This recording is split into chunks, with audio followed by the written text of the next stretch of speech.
someone in chat named Morshu guessed Caroline, or Coraline, I suppose it's called. How did you know that? How did you guess? That's pretty good, because it wasn't the main or the credit song. It was Fantastic Garden. I watched Coraline for the first time yesterday, because I had the choice between watching women be sawed in half topless with a chainsaw or a PG-13 movie. So I thought, fuck it, I'll watch Coraline. It's rated well. And it has one of the best soundtracks of any movie I've ever watched by some guy called Bruno Coulet, who's French. And he did a very good job. And the other songs, particularly the intro and credit song, there's vocals, but the vocals are of a nonsense language. And I really like that. The only other soundtrack I've ever heard use vocals as an instrument and not as lyrics is Nier Automata. Nier Automata uses a lot of vocals from a nonsense language that sound kind of like Latin, but aren't really Latin or anything. And it's really, really, really nice. This one in particular was a bop. So I'm in a good mood. I am preparing for something, chat, something very special. So I figure at the beginning of the stream, I will announce for those listening, there is a special stream on Thursday at this time.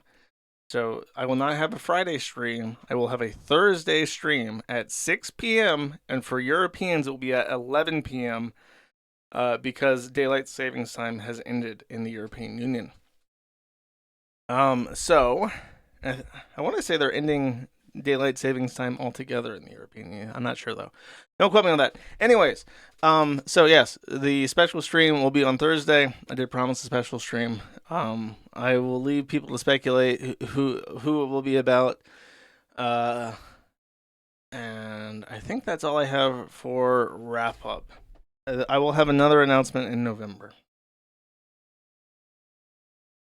Let's get the pumpkins out, of course. And let's get the news hamster out before we begin. Before I fuck it up. Great. Excellent. I'm feeling good. Alright, let's start with the fun news. The Angloids suffer, as Angloids do. God did put them on Earth to suffer, and so they will. Tommy Robinson, who everyone decried as being a Jew plant, has been arrested for terrorism charges ahead of a far-right march that was set to take place in London. The Metropolitan Police Department expects a busy day on Saturday and Sunday, Saturday, as Stand Up to Racism and Chris Kaba rallies also planned. So Tommy Robinson has been charged under the Terrorism Act and is being held in custody before a planned march of his supporters amid fears of repeat violence that erupted when he was imprisoned in 2018. And his name is Yaxley Lennon, which I'm assuming is where the Jewish accusation comes from. It says, handed himself into Folkestone Police Station Friday afternoon, where he was charged with failing to provide the PIN to his mobile phone under Schedule 7 of the Terrorism Act. He was bailed to appear in court next month. He was then remanded into custody under a high court direction, the force said. So things really heating up in the UK. I like to indulge these YouTube videos that are like the UK is the worst place ever videos. It's actually really amazing just how fucking much everybody in the UK seems to hate it. And I was watching this guy, I want to say his name is like Matt Richardson. He has like a really boring name, Mark Richardson or something. And his videos are he's like the most cringe faggot ever, and he just complains about how the evil Tories like cut funding to the government, and now everything is bankrupt in the UK. And he's like, I want to say he complains about, like, he never complains about censorship, though. He complains that there's, like, a surveillance state, but he doesn't complain about censorship. Censorship is good. And then he wonders why everyone's leaving the fucking UK and going literally anywhere else. It's like, because your country's a shithole, bro. So he goes to big name UK cities and asks the people there what you think about the government. And then, of course, the people he's asking are literal fucking ragheads wearing fucking burqas with veils, so you can only see their little Pakistani eyes darting around as they go like, "Oi, me bus ticket costs twice as much, and the fare takes twice as long to get here, if it gets here at all." And you're just like, okay, I think that your country deserves to suck, and fuck you. And the other thing he did that pissed me off is that he he lives in, what's the little dingleberry part of the UK? It's like a tail, looks like a kangaroo tail. I want to say it's ooh, I should know this because it's a country in EU4. Is it Sussex or something? It's like the southern westernmost part, closest to France. Cornwall. That's it. Cornwall. He lives in Cornwall. So it's like, and he was complaining because he's like, he had to go to north central England, which is south of Scotland, and then he had to go to this other place that was near London. And he's like, oi, me fucking back and legs hurt so much having to drive all this time. I'm spending so much time driving. It really is a chore. Me back aches so hard. And it's like, bro, you're driving the equivalent distance of someone from fucking Atlanta going to DC, which is a commute that a lot of people take like once a month. And you're acting like it's this monumental burden placed upon you, and the YouTube schlop enjoyers should just fall to their fucking knees and bask in your glory because you're making the arduous trip from Cornwall to whatever shithole. It's the second biggest city in the UK. It's not metropolitan London. It's like right up there in the central of England. And it's like I'm sure that actually they don't have a train. That's one of the things he complains about. Apparently, the UK has less train than the US does, which is just shocking. um, Cogland, no, not Cogland. Birmingham, that's it. Yeah, he drove. He drove. This is a dangerous trek. It's been dangerous since the days of the Normans and the Roman Empire when they built the first cobblestone roads from Cornwall to Birmingham. It's always been littered with thieves and bandits and highwaymen ready to stab you and say your money or your life. But no, he, for the sake of YouTube slop content, he was able to make the trip and talk to a few Muslim women of color there at the same time. Really, thank you, Matt. Nobody could have done this. Nobody but you. Fuck this guy. So that's the situation in the UK. Actually, there's one more thing. This guy went to a Taylor Swift concert in the UK and stabbed a bunch of little white girls that were just enjoying Taylor Swift and dancing and having fun. His name is Axel, very British name, Axel Rudukubana, 18, and surprise, surprise, even though he just went there with a knife and started stabbing little white girls, back at his home he had ricin and manuals from Al Qaeda on how to conduct terrorist attacks. So this guy was at home and he was cooking up ricin and learning how to conduct a actual terror attack, and then became so overwhelmed with monkey rage that he decided to just fuck off to a Taylor Swift concert and just start stabbing people. All the finicky business of chemistry and mathematics and aerosolizing ricin, oh, it's just so hard. Much rather just do the regular Muslim shtick of just going to a crowded place and attacking white people left and right. So that's the update with him. He's also being charged under the Terrorism Act. Him and Tommy Robinson. Tommy Robinson, they found in his apartment really shocking stuff. Manuals on how to use words to offend people. And they found a cache of offensive literature and bad words written down. Just the N word written over and over again. Like, all work and no play makes Jack a dull boy. Just the N word over and over. It's really psychotic. If those letters had gotten out and disseminated amongst the public, there'd be a fucking riot. There'd be men in the street marching under the banner of Islam, calling for the king's head, because the queen's already dead. They can't take her head. They'll go to her fucking grave and lob off her fucking head and put on a fucking pike, like Suleiman. Okay, would not be good. That's the UK situation. The Vatican situation. Okay. So the Vatican announced that there is a character named Lucy, which is Italian for light, and this is her. She's the pilgrim. They made a little anime girl, and like, hey Japan, you want to come to the Vatican and embrace Jesus? And now everyone, of course, is like, oh my god, an anime character. Very coincidentally, by the way, she looks a lot like Coraline. She got the raincoat and the blue hair. I actually thought it was Coraline at first. I'm like, it looks a little bit off, but No, it's the Vatican's official mascot for the Vatican City. It's not the official mascot of like the papacy or whatever. It's just because in Japan they have little anime girls as like their mascots for various tourism boards. So Catholicism and its death throes have decided, let's have an anime girl. Let's see that anime is popular with the kids, right? Maybe they'll come to the Holy See. Maybe the anime will entice the Japanese boys to come from their shithole fucking country where they're socially isolated. They will see some of the most magnificent painting and architecture that mankind has ever accomplished. And they will actually realize that there's things in life besides anime, and they may fall to their knees and embrace Jesus Christ and then give 10% of their money as a tithe to the church for the rest of their life. We can only hope that Lucy will accomplish this and bring the Japanese into the fold. And maybe, I mean, the fucking anime people in the United States are already tradcath. I don't think they pay the tithe though. Maybe Lucy is like a promise, like, hey, you guys call yourself tradcath, but you don't go to mass and you don't put money in the basket. And you don't give 10%. If you start tithing, let me just say, I'm not taking this off the table. I'm not saying it will happen. Official Vatican anime. It's going to be great. It's going to be the best. It's going to be the best anime. All the Japanese people are like, holy fuck, I didn't know that the Vatican could do it. We're going to get a modern day, Michelangelo to do a anime for Jesus.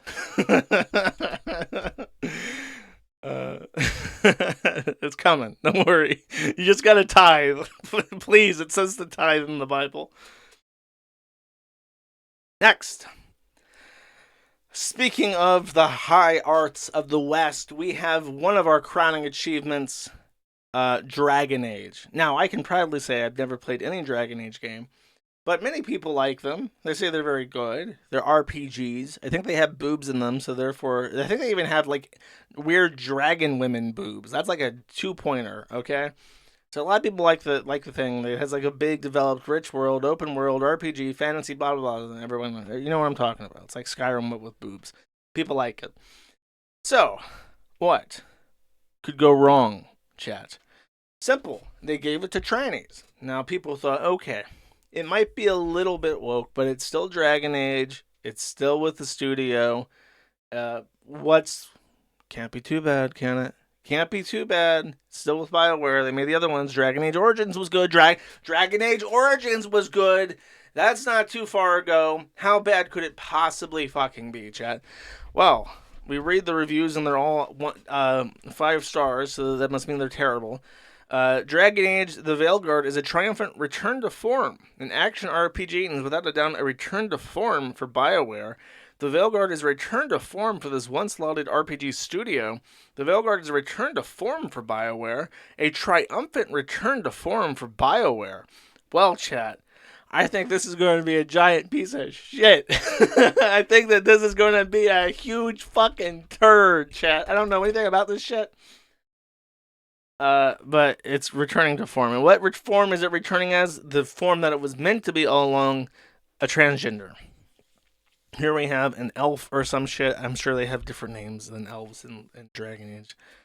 But they say, Rook took a long, hard look in it, kid. I'll always show my face of a hero who can get it done.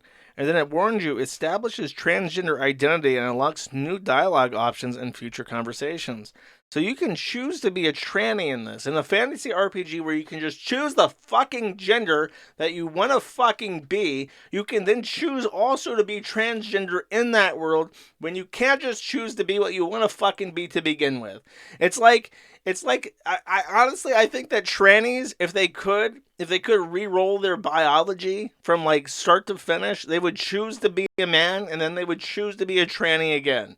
That's just what they're doing. That's what they like for whatever reason. You can't just play as a woman. You have to play as a man pretending to be a woman.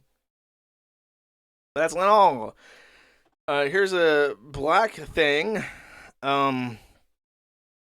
saying that, Tash is saying, good, me too, in response to reaction to being trans or non binary. Then you can say, let's talk about who I am. So you can talk more about your gender identity. And here they are having a nice little table of food together. And Tash is saying non binary. It just said, I'm going to be using they instead of she from now on. So you can choose to be non binary and you can inflict into the story of Dragon Age your preferred pronouns. Now, it really makes me wonder, are the bad guys going to respect your pronouns? Like, you walk up to Dragon Age Hitler and you're like, Dragon Age Hitler, I'm here to use my Dragon Age magic to end the Dragon Age Reich. And then he's like, I don't think that a man of your stature can accomplish that. How dare you? I am non-binary. I go by they, them. A curse upon you, Dragon Age Hitler. I'll be back. I'll be back and more gender euphoric than ever before. You won't be able to stop me next time. I was like, great. What rich narrative storytelling. I'm glad that the slop enjoyers get exactly what they fucking deserve. Okay, hey, can we get some footage of a slop enjoyer enjoying his slop? Oh, yeah. It's BioWare time again. I think it's like the 8th time I played this on the fucking stream. Look at him go. Look at the BioWare fan go. He's having so much fun. Oh, no. Come back. There he goes. Oh, yeah. He's in it. He's rolling around in it. My man can't have any more fun. Like a pig and shit. Век драконов. Even such Dragon Age. Алистер. Хорошо. Еще один донжон. О, Mass Effect. Обожаю. Ай, вкуснотища-то. Андромеда. Бля, хорошо. In the original version of this that I remember that I think YouTube's taken down since, there is no chat, there is no voiceover, so this is actually new for me. I wasn't expecting this. Бля, хорошо. Ой, бля. Заебись, бля. Ну-ка, дай мне DLS-очку. Ох, ой. Пошла. Молодца. Ой, бля, обожаю. Лучшие игры. РПГ.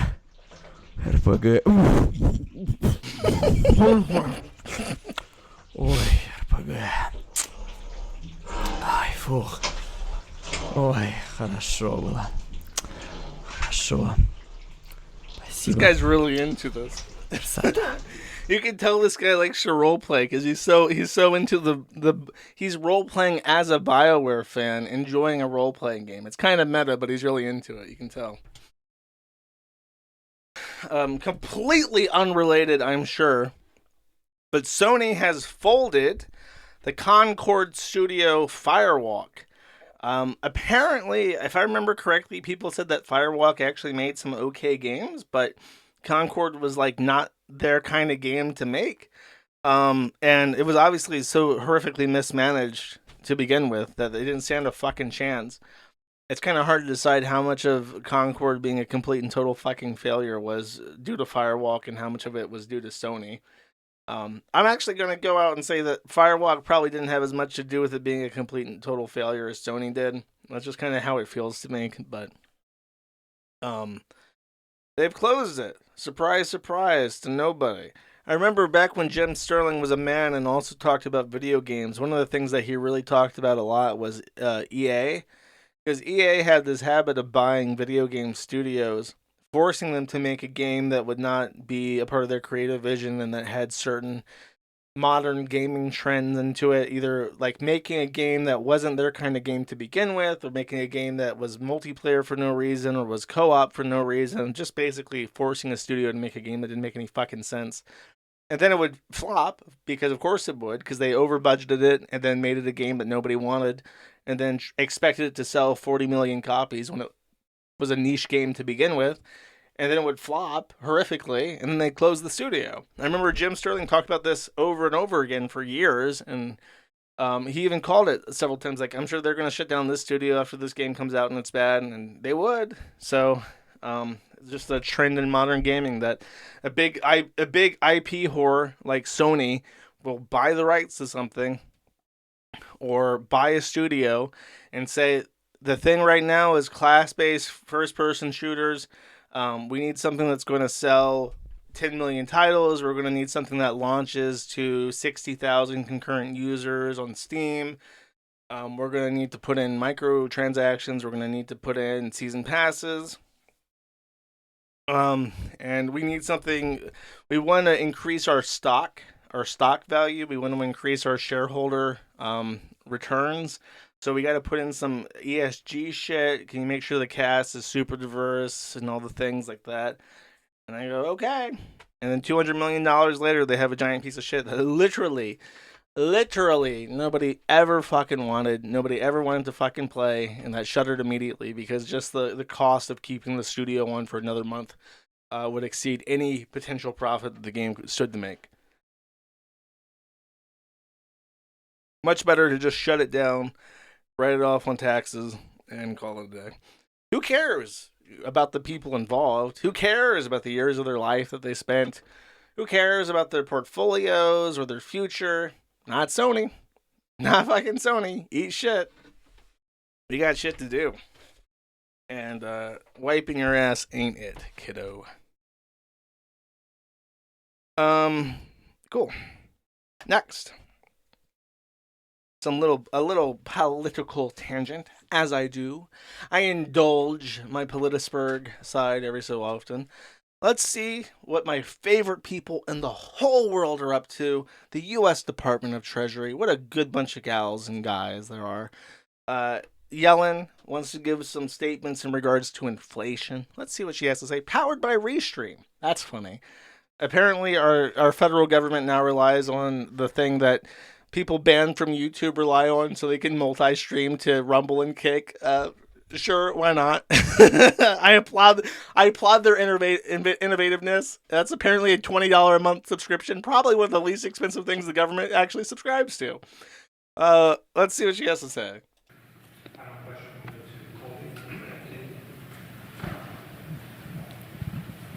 Thank you, Colby Smith with the FT. You've described calls for widespread tariffs as deeply misguided, and the IMF today has warned that such policies will dent global growth. Can you elaborate more on the near-term economic impact of these policies and over a longer time horizon? How concerned are you about the potential impact of the dollar's status as the world's reserve currency? It appears that the symbols of Americanism are literally falling off the fucking podiums and walls. They're just dropping to the fucking floor like an act of God. I hope that answers your question for the FT. Next question. Oh, great. Cool. Wonderful.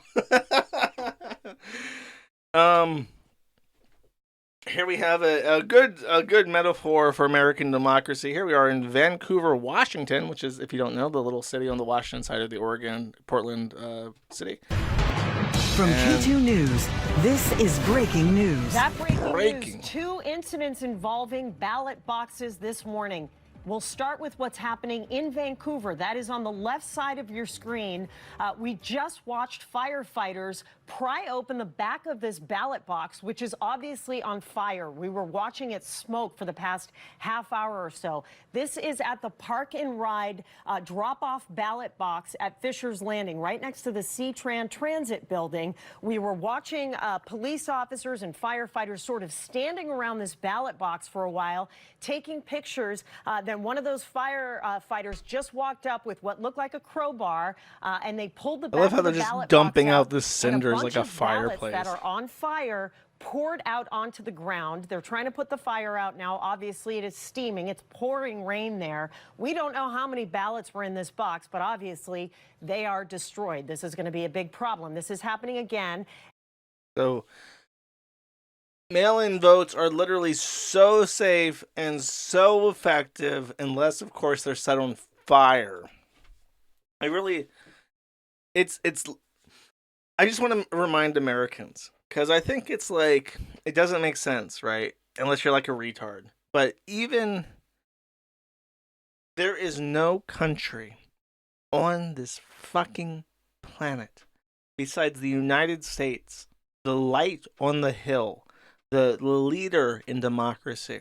They're the only country in the world that does not require you to have specifically a voter registration card to walk into a controlled voting area to cast a vote is the United States. Sweden, Germany, Italy, Mexico, China, Japan, the Soviet Union, every fucking country on the earth except the US requires you to have voter ID to vote. And we just like, people debate it. And people debate it. Okay, you want to copy shit from Europe? Copy voter ID.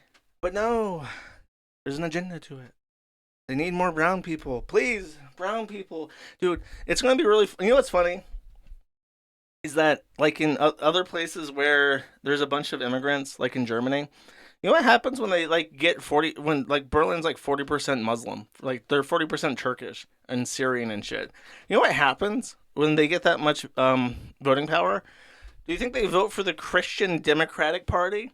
Think they vote for that or for the left or whatever? Oh, I didn't even play the fucking videos of the guys from the literal fucking retards from Germany at the left rally. I should do. If I have time, I'm gonna bring that up. Remind me at the end of the stream. Do you think they vote for the CDU? No, they don't. They vote for the Turkish party, literally called the pro-Turkish party. They vote for that. You get enough fucking Mexicans in the U.S., they're not gonna vote Democrat anymore. They're gonna vote Mexican. Deal with it. That's what's gonna happen. Our voting situation grows even more complicated across the country. In Pennsylvania, a nonprofit organization called All Vote pushed out text message spam to people, as they fucking do every election. Usually they're little reminders to go out and vote. This time it was an accidental notice, apparently accidental, that you already did vote. So imagine you're a boomer. You're a boomer, so you're mentally fucking retarded, and you believe everything that you're told, like a reprogrammable computer. And you get a text message on your phone. You don't usually get a text message because your kids don't talk to you because you don't give them any money for their tuition, and they can't afford to have a cell phone.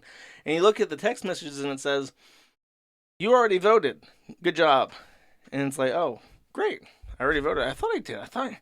I vaguely remember the voting booth at the Walmart. I went to Walmart last week. I must have voted and completely forgot about it. I guess that Trump feller is going to win, because I'm sure, though they haven't disclosed exactly what counties and how many people receive these text messages. So, but if I had to guess, I would say they're probably in the predominantly Trump areas of Pennsylvania. This, of course, was a bit of a blunder. It's tantamount to voter fraud, voter suppression tactics, and so they needed to put out a statement. And they picked their top guy for it. A guy called Charlotte Clymer. And you all know who Charlotte Clymer is because he's this guy. If you've been on the internet and in and around trans discourse, you've definitely remembered this fucking green text. It's gonna fucking load.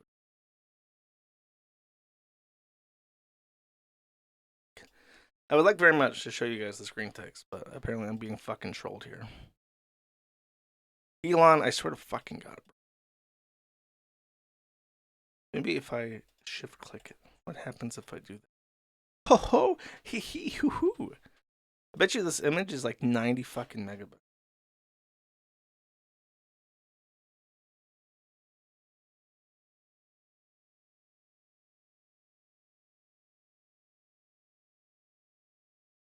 I muted myself on accident. I don't even know how I fucking accomplished that. I said, I bet you this image is like 10 megabytes, and sure enough, it is 1.3 megabytes for a JPEG.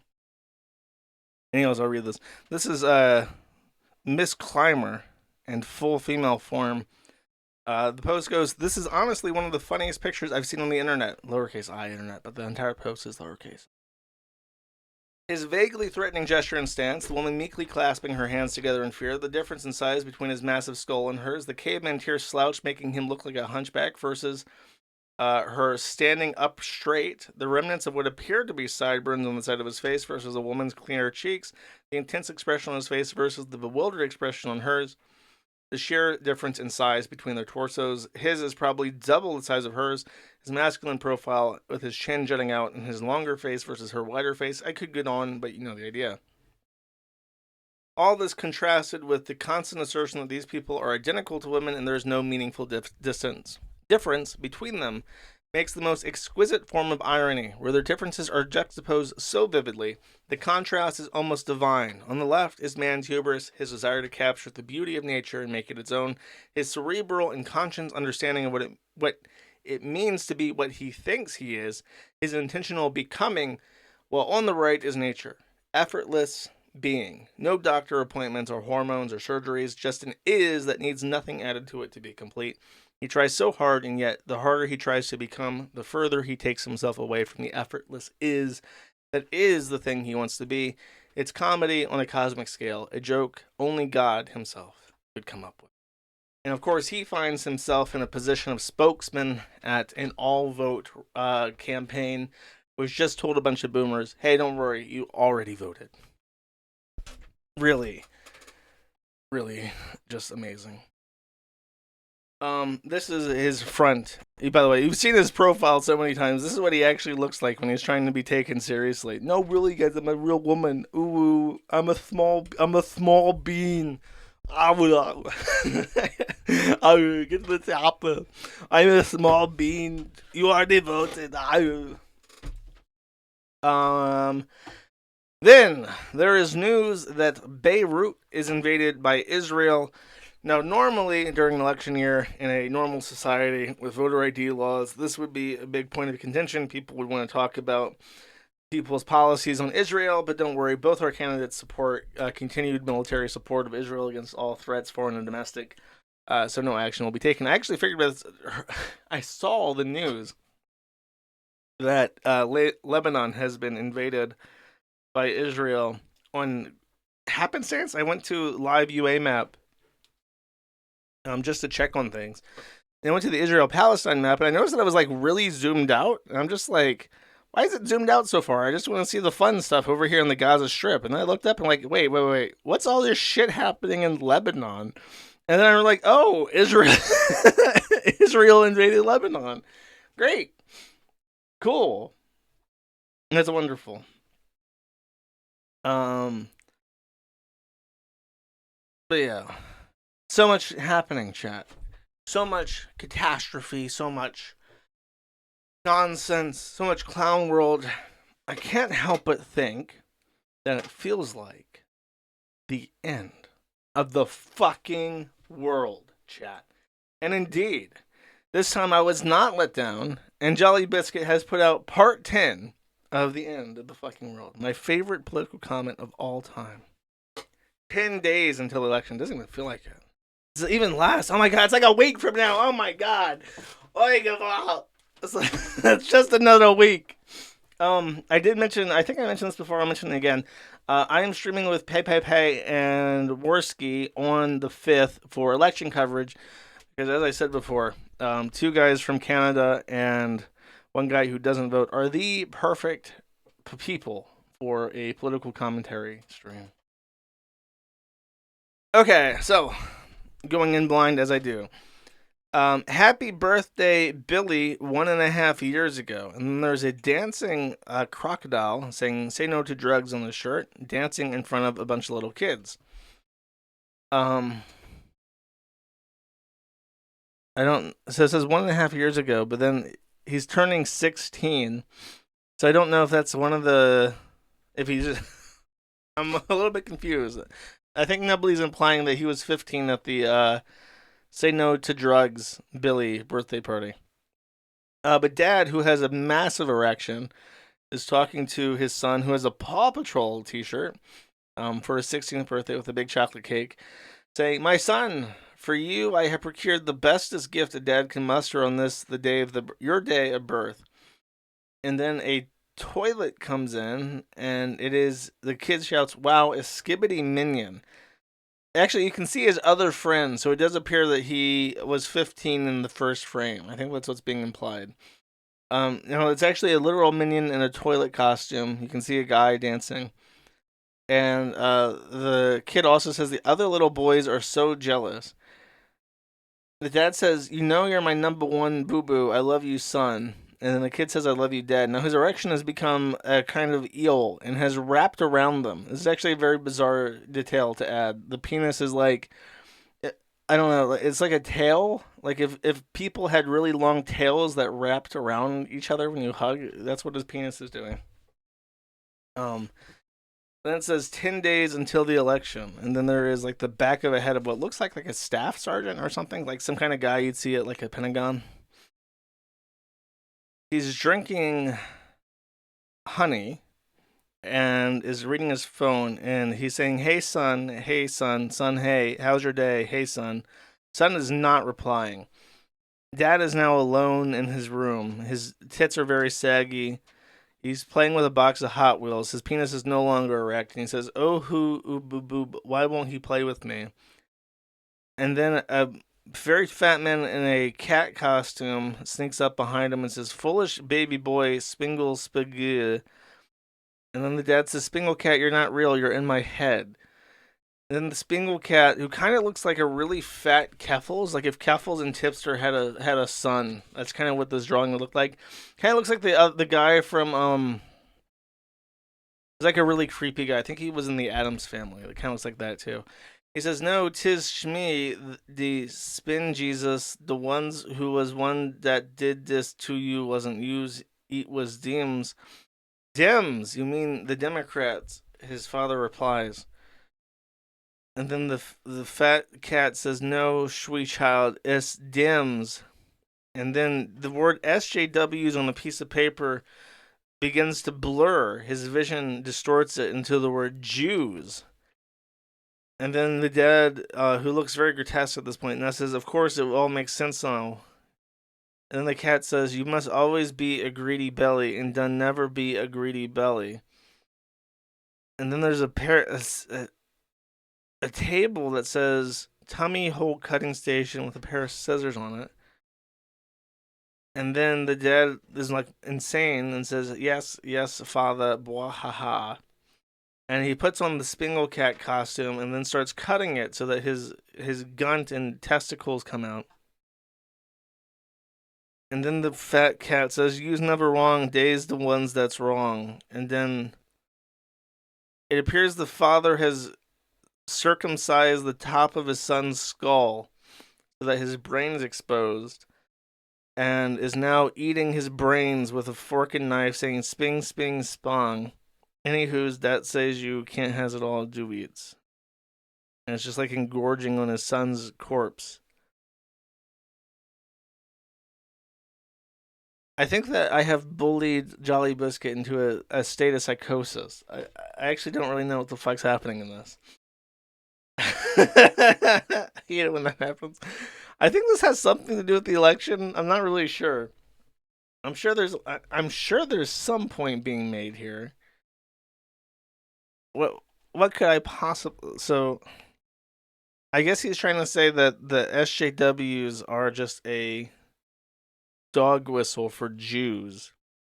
And the Spingle Cat is an apparition of schizophrenia. And the reason why his son doesn't want to talk to him is because he's an anti-Semite, of course. So that's why he has to kill him.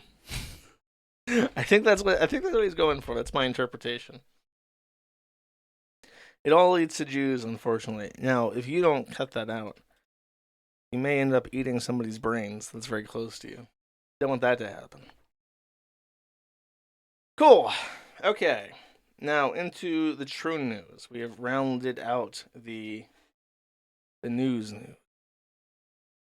So the GunTuber people were having a lively debate about a young lady on the platform formerly known as Twitter. This in particular. This image went viral. Let's see. I have to be careful about what I show. Sorry, the Kiwi Farms appears to be eating shit right now. My bad. I think I also changed the VPN last second, and I think that had a negative impact on things.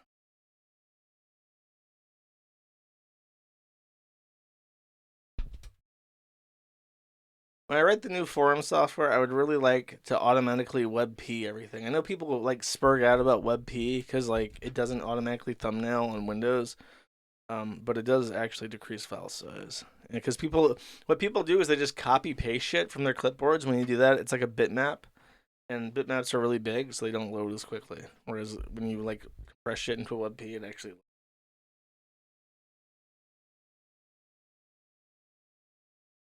Nobody who hates WebP has any reason to hate WebP except for the fact that it does not thumbnail on Windows. The only complaint I've ever seen about that. JFIF is just JPEG. JPEG is a JFIF. It's just that JPEG is a file format type and JFIF is the actual container name. These things have actual definitions, you know. Okay, so this is it. This is the image. And of course, when the Spinglecat boys saw this on the Kiwi farms, they're like, boing, boing, mommy, tomboy, soldier, gun, white raifu. And then, of course, on her Instagram, but, gun, tomboy, soldier. And then everyone was very like the penis from the Mr. Nubley comics. They like wrapped around them, like mummified them. The issue is, chat. This is a tranny. This person was named Brandon Kellett, and he served in Iraq and then came back and became a tranny. And there's no doubt about it. He now goes by Bryn Woods, but he was born a man. And so many people jerked off to this man's Instagram pictures. And I'm afraid I'm going to have to tell you that you're all gay now. I'm sorry. I don't make the rules. It's just the law. You're a faggot, and you have to find some way to make peace with that. You can read through the actual thread if you're curious about how people came to that conclusion. However, I will say this is the one true point of contention that I want to... Oh, yeah, there's a picture of him shitting in case you're into that. There's one thing that is... I think I actually might be down here. What the fuck is it? There it is. Okay, so Brandon claims that he is a Purple Heart recipient. Now, I would like to clarify something because this is something that's not well understood by people. In the United States, there is a law that makes it criminal to do what is called stolen valor. Many people falsely believe that this law applies to any and all armed service. It does not. I am completely within my rights to say that I am a 40-year veteran of the United States Space Force. Completely within my right to do so. What I am not in my right to do is to say that while in my 40 years of service for the U.S. Space Force, I received a Purple Heart during combat between the Soviet Union and myself in space. Because stolen valor applies specifically to awards. So... Thank you, Richard. Thank you. I will take my 15% discount at Whataburger. I appreciate it. So this piece of paper, if it's not real, is a crime. You cannot say that you are a Purple Heart recipient if you're not. You cannot try to deceive people into believing that you have been given a meritorious award from the United States government. So people went onto these Purple Heart databases to try and prove if this was a real award. Now, the people who hate stolen valor shit, don't fuck with them. It's kind of like the pedophile hunters on Facebook. These people, you may say that their cause is righteous. I might agree with you. But they have gotten in, a lot of them, not all of them, but a lot of them are like psychopaths looking for people to hurt that nobody will give a fuck about. Like when those pedophile hunters go after pedophiles, they're usually a little bit fucking crazy and they want to hurt people and they want to get away with it. So they pick on pedophiles. And a lot of the stolen valor people can be the exact same way. They'll go up to schizophrenics begging for fucking money and torment them about their MOS or whatever the fuck. Point is that the veterans take their Purple Heart shit very seriously. There are databases for it. You can opt in for it. They will check your credentials. They will grill you about your MOS, all that other shit. So I checked the databases for any combination of his known last names and his known first names. I cannot find any database that has him anywhere for any tour of duty. So I've actually contacted the U.S. military. They have a specific thing for checking awards, and I've just asked if this person has received this thing. The main reason why people have suspicion that this is a fake award and this person may be committing stolen valor, which I cannot yet verify, is the signature down here. It says it's for Bryn L, but he was Brandon when he was in Iraq during his service. Now, you can ask that you get your paperwork with the military redone in your name. They will honor trans identities. The question then becomes down here. This is John M. McHugh, who was the Secretary of the Army, I believe from like 2009 to 2015. And that was the Secretary of the Army when he received this award in 2010. However, when he transitioned, McHugh was not the Secretary of the Army. So I asked the Army, when I sent my email, I asked, number one, if this was real or not. But if they couldn't answer that question, my question was then, if they reissue an award document like this, do they keep the signature of the Secretary of the Army? Like, is this a stamp or something? Or do they re-sign it with the current Secretary of the Army? And the answer to that question is the answer to if this is authentic or not. You know what I mean? So new person of interest that kind of broke out and people dug into, and I found the whole Purple Heart thing to be interesting. I even though I'm so senior on the forum, I still every so often I get a little fascination. I start digging myself. I get my hands dirty and I start looking into stuff. So this was my muse for last evening. There we go. Next, this is Big Icky. Big Icky I talked about a while ago. Big Icky has a post teaching kids how to get access to HRT. He lives in the United Kingdom, and he was in a relationship with Finster. Now, he put out this statement just recently saying this.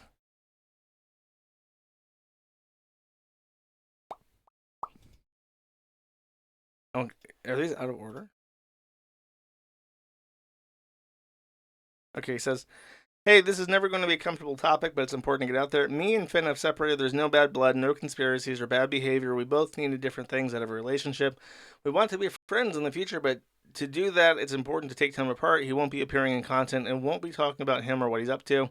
I would appreciate it. People respect that. Respect that, chat.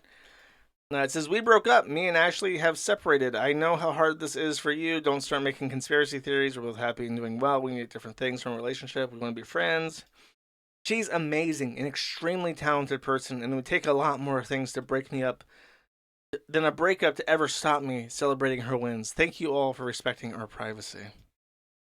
Now, there is some videos I even thought to preload where apparently he's whinging about this. I've not watched them yet, so we'll watch them together until I get bored. I have a theory. I have a conspiracy. I would like to share with you, my chat, at this juncture.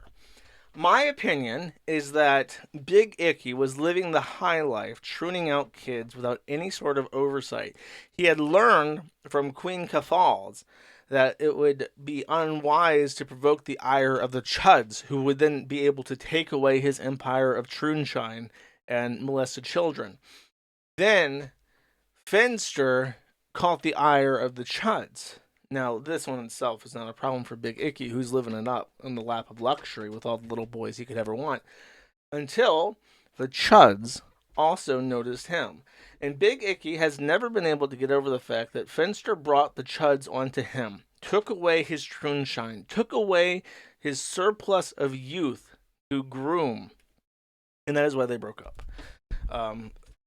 I've spoken about them, I published things on Zitter about them, and I feel like I take credit for it, is what I'm saying. Don't try to contradict me. Don't provide some alternative hypothesis. I am very content in my delusion, Stalker Child, and I am pleased with myself. Don't try to ruin this for me. Okay, let's see. 2 minutes of him whining. Sometimes, I know, I know you guys love his voice. you know, mommy and daddy love you, and that is the only thing that we need you to know. You know, that's Dude. the only thing we need you to remember. He sounds like he just had a wisdom tooth removed. He sounds like he's still recovering from local anesthetic, like someone punctured his jaw with a numbing agent, and he still can't. It feels like mashed potatoes back there. You know, but mommy's gonna be away for a little while. It's gonna be me looking after you for a little while, buddy. Okay? You can visit mom. She's around. But when you're here, it's just gonna be with me. Good. Is that a good way to do that? That should have been a good bit for the. I should have done a whole video on it. But yeah, I don't know if you saw, but Is this like me and his Ashley divorce put up trauma a coming out? Instagram, The post trauma and stuff. dumping? We have broken up. Me and Ashley, Fimper and Ashley are no more. But yeah. I don't actually know if everyone in the chat has seen this before, so I'm interested to see if anyone sees this new. Is that true? Yeah. We are all. I'm saying, like, I'm joking around and stuff. I promise you, Ashley was here today. Me and Ashley we are actually doing quite well, besides being broken up. But like, you got to remember, you're being told about it now. We've had a bit more time with it, obviously. Besides, like, when we wanted to talk about it, when we announced it, when we made the big thing. But you know, I get that you guys, some of you guys are hearing it for the first time. But I'm like fairly you know, we've had our time with it. I think we've been like. I'm secretly trying to fix the Rumble We've been hanging chat. out and stuff. We've been seeing what sort of works for us and everything. She was here earlier today, which was nice. We hung out. She was just picking up some stuff, moving some clothes and stuff. But it felt very normal. It was very nice. We were having like it was like a. It's a bad angle. Yeah, Twink death is pretty fucking hard. Comes hard and fast. You never see it coming. Sucked to be true. I don't know. I'm not particularly interested enough in their breakup to continue watching this. It's just like, what do Troons want out of a relationship that they can't get from each other? Unless it's like a surplus of like minors. I feel like that's the only thing that they could possibly care about. Cool. Okay, so this guy, Alex Brown 84, registered to the forum under a name that he used elsewhere, ignoring the rule that's the big, flashing, giant red banner that says, "Do not fucking register to this site until you've read this message." He registered to join, to specifically post in the SRS and gender reassignment surgery thread, talking about how botched the trans vaginas and trans flesh tubes are for the women that want a penis. And Battered Pancake says, the duality of trannies. They'll look at a necrotic flesh wound and say that this looks cis and amazing, but something like this gets called unnatural looking for having prominent labia. While it doesn't look like a real pussy, it looks like a darn better sight, from this angle at least, than 99% of trans surgeries post. Alex Brown replies and says, judging by your obsession with prominent labia, it sounds like you're packing some serious roast beef yourself. Let's be real, trannies know what's desirable to men because they're men themselves, which is why they want to avoid that overgrown mass. They understand better than you, apparently, that straight men find clean, minimal labia to be the most attractive. Maybe take notes. Very weird reason to join up. So when people noticed that he had a very obvious real username, they looked into him. And what do you know? He's a looks-maxing incel who claimed on his own, that he became independently wealthy from selling child pornography and sex-extorting children on Discord. And not only is he a mongoloid retard looks-maxing incel, he's black. So here you go. This is a guy who really knows what men want. I'm afraid to click that because I don't know what we're going to see. And he did a video stream. Actually, I haven't watched this. Oh, he's interviewing an 11-year-old and talking about sex. I don't think I actually want to listen to that. Him talking to teenagers on Omegle. And a lawsuit on geomaxing.com had these links. That's fascinating. He was posting on something called 2B2 or 2B2T. And of course, I will not be able to open this because it is a. Look at those fucking traffic lights, bad boy. Yeah. Yeah, those are traffic lights for sure. Lukent the Pedo. Lukent, aka Luke God, is a friend and associate of First Houdini in Solar 68. That's the brown guy. These two are known for distributing child pornography. Houdini is also known to swat people who catch him in the act. Lukent is also friends with BSB members who defend Solar. Solar was caught countless times streaming CP and TB or 2B2T discords. Lukent is currently inside the Dawnfer in order to get more exposure from underage children online. He did this by staging a self-grief on the Aurora's rebuild to get an Fit MC video. This conflates very, very readily with my opinion that incels, a lot of incels are just closeted pedophiles.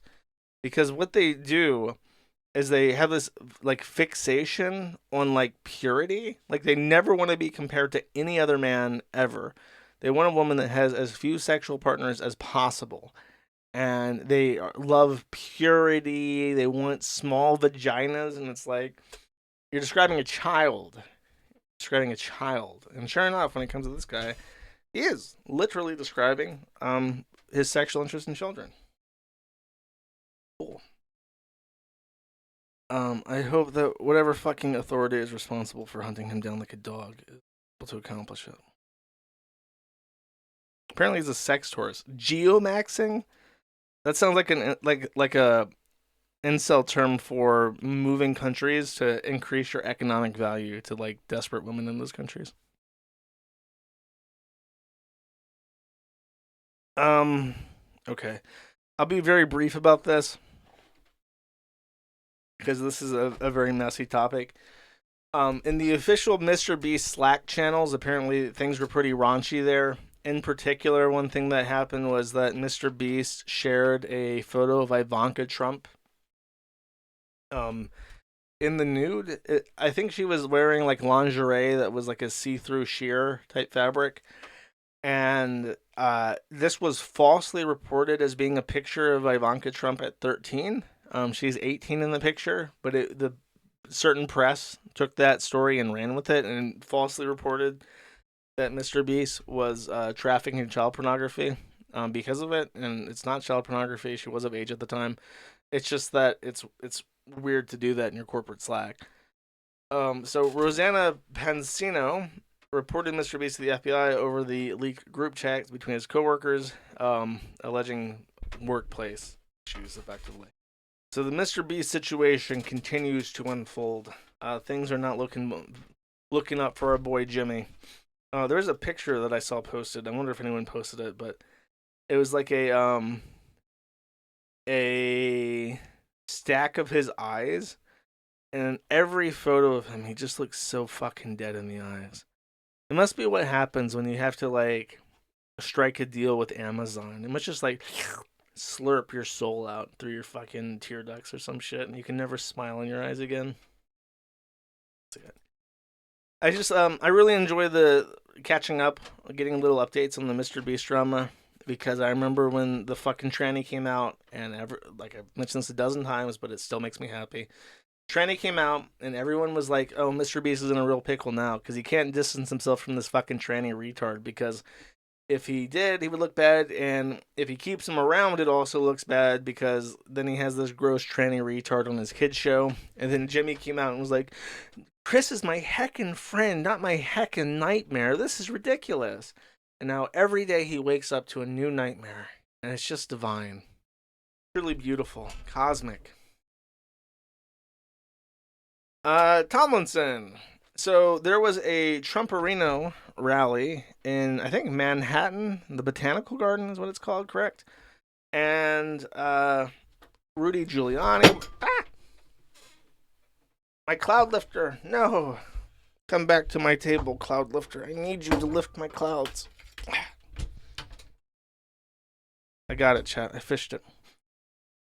So Giuliani was there, Trump was there, and of course, Patrick Tomlinson, who even Patrick S. Tomlinson can enjoy Halloween because he's renamed himself to Patrick Spooky Tomlinson, which I appreciate. That's an endearing thing, chat. I like Patrick just a little bit more now. Madison Square, not Botanical Garden. I don't know what the fuck I was thinking of.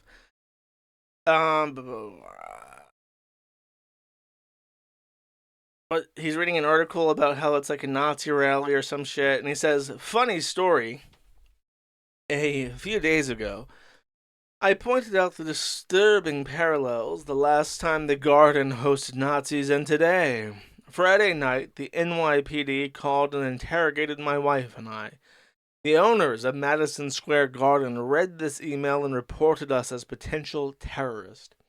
So, Patrick S. Spooky Tomlinson apparently wrote something that was threatening enough that the Madison Square Garden believed that he was a potential violent criminal, threatening them, and the NYPD agreed in so much that they actually called Tomlinson and his wife and asked them a couple questions about his intentions and if he was threatening them or something.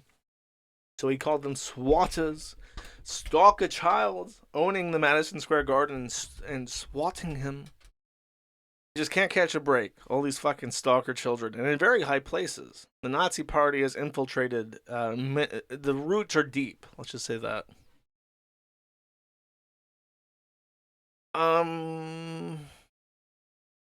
No. Oh, it's loading now. Okay, so what happened here? Oh, okay. This is the tipster thing. Okay, so Review Tech USA, I brought him up for the first time, and I don't usually talk about him because he's not my thing. I don't really, he's one of those guys that you have to know about to really get like a grip on him. But his thing about deleting his 15-year-old YouTube channel out of like pure fucking mental retardation was just like so shocking that I bit the bullet and I looked into him a little bit more. There's an update to that. It was the speculation of myself and presumably other people that him deleting his channel that was still making $600 passive income from residual views was a fucking retarded move and a true lolcow thing. The subscriber count. That was the prevailing theory. He didn't want his subscriber count to dip under 6 figures into the 900,000s. So he simply deleted his channel and flushed a full IRA contribution every year down the drain because he didn't want to look retarded, to lose, his subscriber base. There's a new theory. And this theory comes at the behest of the tipster. The finest Praetorian of Queen Kefal's royal attaché. He got into the dirt with Review Tech and leaked a conversation that indicated from Rich, invalid clicks numerous times. Once monetization is gone, you can never have it on any channel.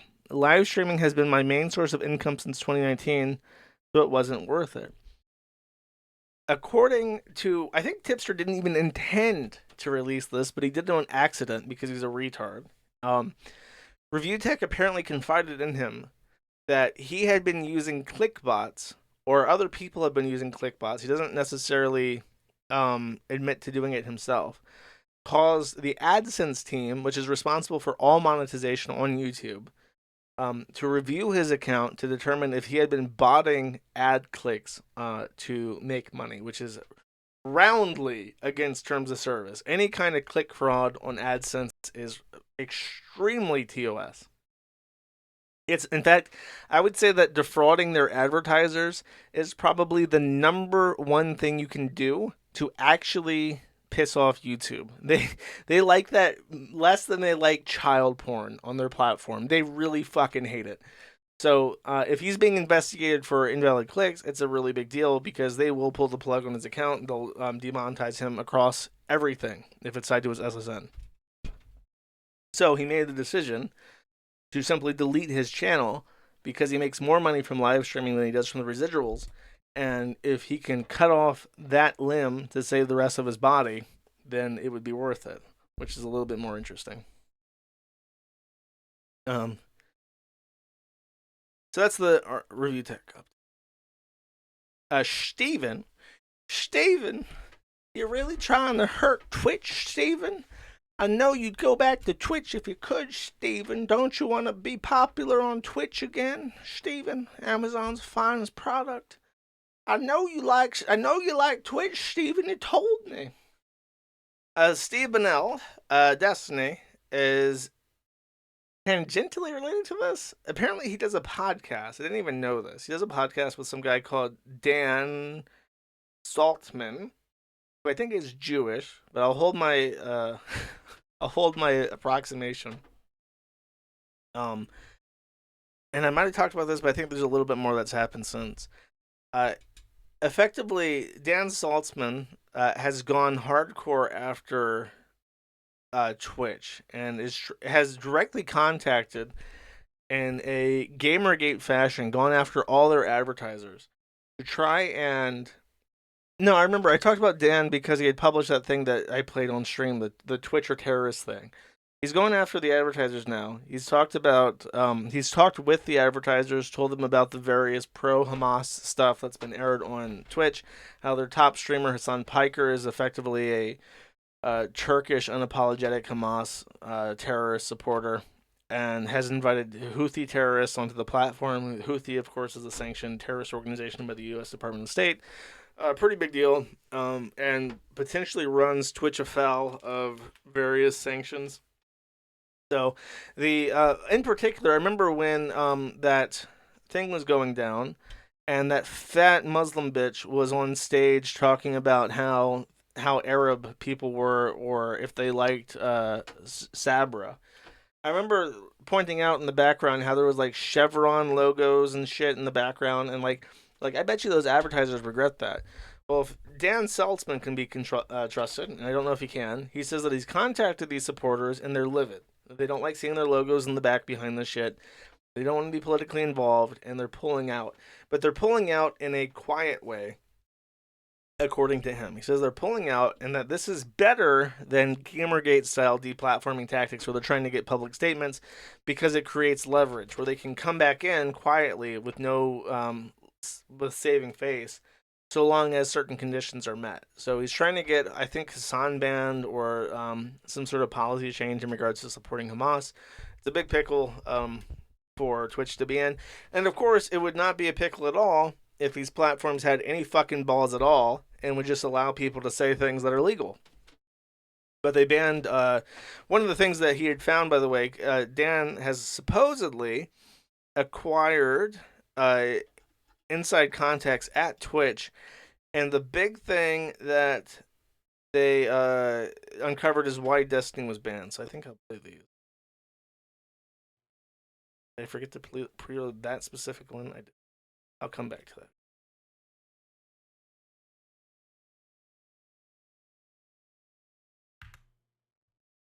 Here we go.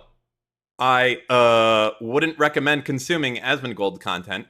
Upvoted by emoted by 7 people, liked by more. This is the I'd internal appreciate the Twitch following staff recommendation. Slack. TIL is the first when I search for the incel emote. If anyone is curious why, go to his subreddit and look at the type of vomit that they put onto the internet. Yep, I don't even care if Asmon isn't a garbage person, because the majority of his audience appears to be. So they're basically... Lowercase I internet, huh? Twitch. I knew they were no good. I knew those Twitch staff members were no good shit.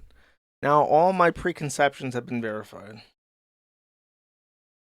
This guy is in Destiny's ticket, in his file, there's a thing in there that says, do not even fucking touch Destiny's account or even think about unbanning him until you talk to me. That's who this guy is right here. This is the guy. The guy from Trust and Safety. It says, yeah, these things are not the same. This was very similar to the issues we were seeing with the protests in the U.S. People being against the actions of Israel and the protesters being accused of being anti-Semitic. when that's not the case. Definitely seems to be another case where someone was caught up in that situation that any form of criticism on a government's actions is being considered as hateful or racist. Yep, the Netanyahu government leans into this framing as well, since it gives their actions some cover. All it does at the end of the day, though, is muddy the waters. So if there's actual anti-Semitism going on while smearing the anti-war activists, this is just one of the many headlines that frame someone in the group as being anti-Israel or anti-Semitic. And this guy, there was a picture of it.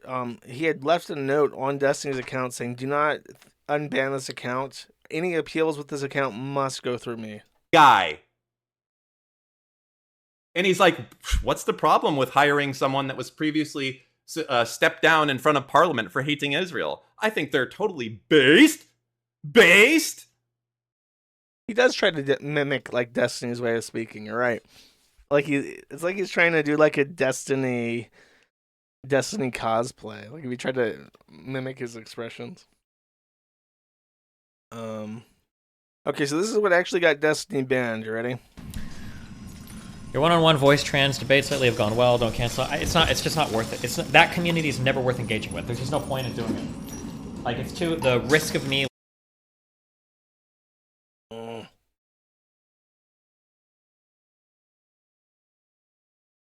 I'm the fuck on. Like it's too the risk of me like. Just can't catch a fucking break, chat. I'm gonna move the server. The server has an issue where, like, where it's at, I just can't use it. I can't fucking use it for uplink. I need to move it, but I can't move it because I found places to, like, I don't know. I'll think about moving it when I get back to the US. Just such a pain in my dick. Everything's such a pain in my fucking dick all the fucking time. Like ending up getting like permabanned in my. He says that he doesn't want to deal with the trans community because anytime he talks to somebody in the trans community, it causes a backlash. Twitch gets mad at him, and he doesn't feel like, quote, he doesn't feel like dealing with those fucking subhumans. And what he's talking about, what he's calling subhuman, are the people who act like fucking animals and jump at him and try to take everything he says out of context and try to make him look super bad to try and hurt his income. Because remember what Keffel said? Ha, Destiny, I took away your primary source of income. Maybe don't bash trannies again or some shit. And that's what he's saying. It's like, I don't want to deal with people like Keffels. They're fucking awful. They're fucking toxic. It doesn't benefit me. I don't gain anything from it. I am always at risk of losing my money because the Twitch staff is so biased against any kind of discourse regarding trans issues. I just don't want to deal with it. And then the Twitch safety staff, I guess realizing that Destiny was at risk of learning what not to do to avoid being banned, and I guess they just had it out for him, just maligned this entire statement as being like, I hate trannies, they're subhumans, which of course would be based. But that's not what he fucking said. And they knew that's not what he said because they never told him what he said. If they had told him why they banned him, he could have made an appeal, not just to them, but to the public. And it could have caused enough legitimate backlash to force their hand to let him back on. So they just didn't tell him. They just kept it a secret for years until the pro-Palestine shit ramped up enough where you had people in Twitch staff willing to leak the actual cause of why he got banned. So, it just shows you what's happening with the big tech company. Remember that Twitch is owned by Amazon. It's one of the most important, well-funded companies in existence.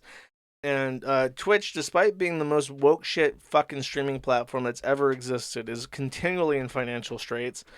They've actually blocked South Korea because South Korea was not an economic hub and it cost them so much money, in part because data centers and shit in South Korea just charge a premium for bandwidth. So they have just pulled out of South Korea as a market altogether.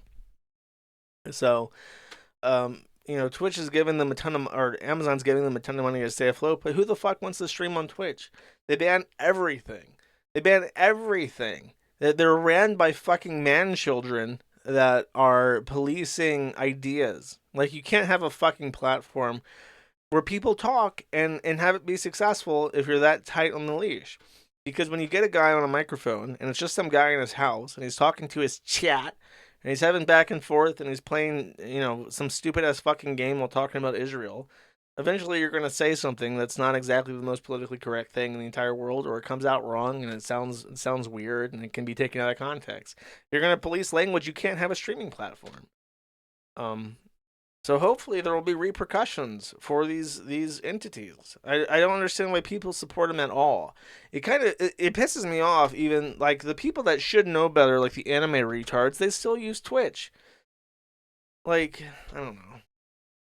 But even they're getting fucking banned. Twitch is apparently Chevron cracked the whip, and all the Lolicon streamers are getting banned from Twitch, so they have to change their avatars or move to Kick or something. It's like, I don't know. Shouldn't the anime people at least be like, well, we like boobs in our cartoons, so we're not going to support Twitch. But now they donate fucking trillions of dollars. Not that much, because they wouldn't be in dire straits. But they donate their fucking checks, the Whataburger checks, to their anime girlfriends without a second thought. This is life. Now, all this talk about Israel just making me think of something. Something so familiar, Chad. It's on the tip of my tongue. It's just right there, at the forethought of my brain, like a tumor. What could it be? Oh, it's Hila Klein. Hila Klein, of course, is a member of the IDF, and apparently said something on the H3 podcast that is interesting. So, not having listened to it before, it could be the most boring clip in the world. Let's watch. It's just an excuse to play the Smith Shuffle clip. Is this where we're at? Can I not play any? It's not even my site, is it? It's the VPN. Or my, Okay, so while this preloads, let me say this. I'm going to go out tomorrow morning, or tomorrow evening when I wake up. I'm going to go out, and I am going to find a, like a 10-meter long Cat6 Ethernet cable. And I'm going to run that fucker from the attic where my Starlink Wi-Fi is. I'm going to run that fucker down the side of the building, through the window, and plug it into my laptop so that I have an Ethernet connection, just to make absolute sure that I have as much chance as possible, so that on Thursday I can play my fucking stream and hopefully get no interruptions. I'm pulling out all the stops. I promise. We're gonna conquer this, okay? What did you do? What was your role in the military? At first I was given a role that was like in an office somewhat close to my house in Tel Aviv. Mm-hmm. And it was kind of like going to a day job in an office. Mm. It happened right after there was some kind of a second war in, where was it, in Gaza? I remember that, yeah. There was some sort of a small war. Yeah. When I was there, and so my job was to, like, when they send officers or like people to go serve, I had to like logistically help with like their hotel or a room, things like that. But it was all on the computer. It just felt like some computer thing. Right. H3 is trying to like save his podcast, I guess, because it's like everyone knows that he's a super Jewish Zionist, and his wife, very problematically, as all members of Israel are required to do, served in the IDF. So I suppose this clip is him trying to get her to explain her career. But from what I read, she says a little bit too much. So we'll keep this. Okay. So secretary. Yeah. Interesting. And it was super boring, and I really hated it. Because it was just like, I had to take a bus super early, go there, spend the whole day, go back home. I hated it.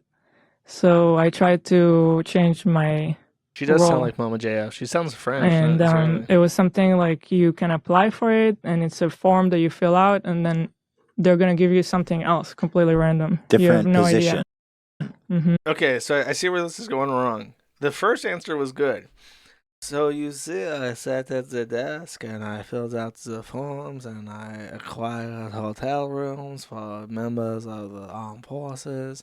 And now I bet you she's gonna say some shit like, so I got reassigned and they put me in the black box division where we sexually torture Palestinian people that we've captured that we believe have information on terrorists.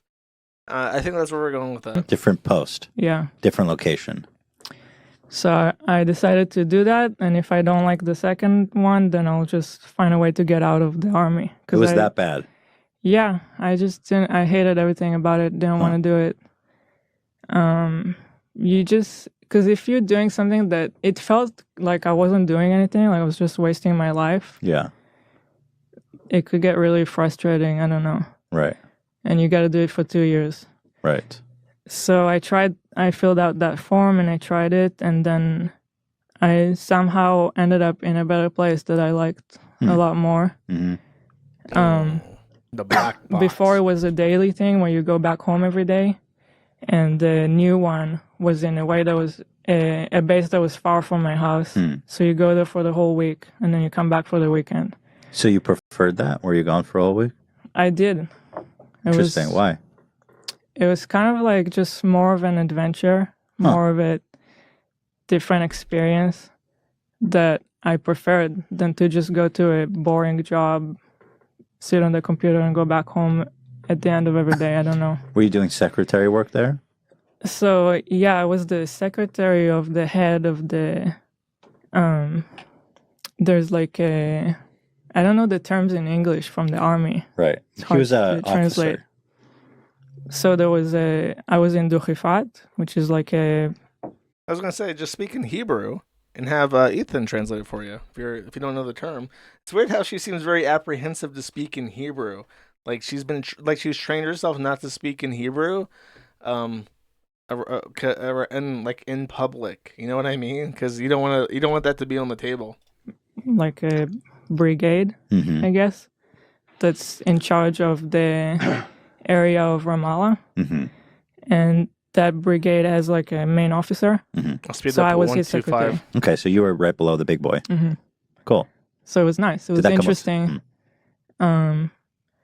It was more demanding in a way, but also kind of more rewarding because you're put in this weird situation where you're like, you're away from your house. You have this new group of people that you have to get along with. And it's hard to explain, but for some reason it was more interesting. I enjoyed it more. You told me once you went on like a mission with them Hmm. to like a terrorist city. Yeah. That was kind of a crazy story. Yeah. My officers and like the soldiers in that brigade, they would go every night on a raid. Right. You know, I can't put it faster because people listen to the podcast at 2x and it becomes unintelligible for them if I also speed it up. to arrest terrorists. And so I always saw them preparing for it and leaving, and then I would stay in the base. So one time I wanted to go with them just to experience it. Why you just were all of a sudden had She wanted to go, no, take the gun from her. She's acting outside of the orders. She's completely rogue. We don't have the resources to cover this up. Bring her down. Bring her down. urge to go with them. I just wanted to see what it's like. Right. I wanted to see it. Okay. So they took me with them one night, even though they weren't supposed to. Did they armor your ass up? You're driving in this like Jeep that's bulletproof. Right. So I was in the Jeep, and then as soon as we entered Ramallah, the people in the city started shooting us. Wow. And I heard like a bullet hit the Jeep like right next to my head. Did it like dent or just No, you you heard just hear it. It's a gnarly armored Jeep. Hmm. Okay. And I mean, it was just interesting. They were Did you shoot so back? someone actually was shooting the car when you went in there Mhm. right away. Yeah, Did you shoot Did you have a back? gun on you? I didn't. Yeah. You were not supposed to leave. They No, took it yeah, after not the really. incident. But even if I mean, I walked with them to one house. Okay. I did get out of the car once, but surrounded with them. So Okay. Did they arrest anyone that night? they did. Did they bring it in the same car with you? No. Oh, You different go. car. There's a few cars going. Damn, that's crazy. Was it like? How did you feel? Was it horrifying? How does he not know his wife's service? Like this was years ago, but they were married for years by this point, right? Should he not know all of her stories about the IDF and shit? I feel like if you were married to someone that long, you would know everything about like their pre-married life. Strange. Very, very weird. How so? Like how so? I don't know. Just you see people in the house, and then it's like the soldiers just walk into the house and look through their shit and find guns, and the whole thing is really surreal. They just do they knock or they just like kick down a door and charge in? I didn't really see that whole. I don't know exactly how that was. Does it feel like a normal neighborhood, or does it feel like, oh, this is scary? No, it actually looked like a nice city. That's strange. Yeah, that's. I mean, from their perspective, well, it's so complicated. Yeah. From their perspective, it's like, fuck these guys. But they go specifically to people who they know are terrorists, and they have a history of that stuff, and they know they have guns. Right. Even if that's true, it's hard if you're that guy's neighbor not to be like, I hate these fucks. Mm-hmm. And I'm scared of them coming to my house someday, even though I'm not a terrorist. Yeah. It's a lot of responsibility. Whew. Yeah, it do be like that when you're occupying somebody else's lands. That's the. I just wanted an excuse to play the heel update. I've never heard this story before, so it's kind of interesting that she hated her desk job. She wanted to go out. She wanted to see the mission. She did. Johnny Somali. Now, I think I did preload these. If not, yeah, I did. Okay. So this guy is a popular Korean streamer. I don't know his name, but he heard that Johnny Somali had went from Japan to South Korea, and he thought, "Oh no, you don't," and has decided to endeavored to go out and beat his ass. Johnny Somali, check your Instagram DM. Let's find me. I will kill you. You fucking nigga 씨발 새끼야. That was his message. A nice little friendly message. Like, hey, let's have mutual combat in the streets of South Korea. Let's see how that goes out. 내병변 장애 있나봐. By the way, there's something really funny about how Koreans talk. I've mentioned this on stream, but I don't know if I enjoy it or if I'm just fascinated by it. They always end their sounds like if they're making a question, like "홍대번야 nendawa baknawa." It's like they always. I don't. It's just like how they fucking speak, and it's really strange. 때렸다. Oh, fuck me. I preloaded it. I swear to God, I went through every fucking tab and I clicked the play button on every single fucking one. I just can't catch a fucking.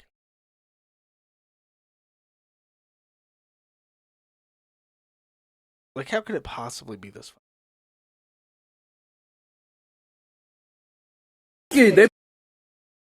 I honestly, I don't even know, theoretically speaking, what it could fucking be. Like, I think that, no, my internet was slow, so it could be that. It could be the VPN. But if I change the VPN, it breaks the fucking chats, and I have to refresh all the fucking chats. Fuck it, let's change the VPN. I feel like that. Let's go to... Where do I want to go? How about Phoenix, Arizona? Shout out to the boys in Phoenix, Arizona. I'm now right next to you. That's what's going on. That's what's up. What's the business? Me. I do pre-download the fucking videos. I go through every tab and I click the preload, and most of the time it works. Sometimes it doesn't. Sometimes it just shits on me. Just how my life. Retry it. Okay, I don't know why it looks like it loaded this time. Maybe I was just on a bad note. Let's see. 장애 있나봐. 장난봐. 때렸다. 태웠다. That's all we're gonna get to see. I think God has said, you know what? That's the good part of it. Not the black guy getting his ass beat. I'll come back to it. I got it open. It's going to preload. Let's see. Ethan, very small update on Ethan Ralph. Ethan went to California to see his son, Xander. Now, you may think, has he ever visited Cozy Rosie, that he named after Nick Fuentes' streaming platform? The answer is no, he has not. To this day, he has never visited his daughter, Cozy Rosie, presumably out of his sheer and utter fucking contempt for women. Literally only that. And so He's been flying to and from Mexico and California to see Xander once a month, and every single time, literally every single time, without fucking fail, there is an incident at the airport. He somehow manages to fuck it up every fucking time. And this time, he only fucked up himself. Ralph says, "So, now I learned about the radial nerve. It goes from your shoulder down to your hand. Well, I slept on my left hand at the aeroporto too long, and now it's 80% debilitated because I have what's called a radial nerve palsy. One of the unluckiest things that's ever happened to me." Fortunately for Ralph, his masturbation hand has gone to sleep and it's not waking up, so he's in pretty fucking dire straits. Now, laying on your hand and pinching a nerve is something that happens to everybody, but usually what happens is that it causes pain, and even when you're asleep, your body realizes that you're pinching your own nerve, and you go, toss and turn in bed, and you go back to sleep. You don't even know what happens. It just happens instinctively. Now, introduce alcohol to the equation. The abstract for this says the term Saturday night palsy has become synonymous with radial nerve compression in the arm resulting from direct pressure against a firm object. It typically follows a deep sleep on the arm, often after alcohol intoxication, and the commonly accepted origin of the phrase has something to do with fucking drunks. So, literally, this has a meme name, Saturday night palsy, which is radial nerve palsy in the medical lingo. And it effectively means that you, as a drunk bastard, fell asleep on a fucking bench in an airport. And because you're not on a mattress and you were too drunk to realize you were in pain and turn in your sleep, you pinched a nerve. So it could be permanent. Nerves are finicky. Probably a good chance it'll come back, but it might not. So that's what's happening with him.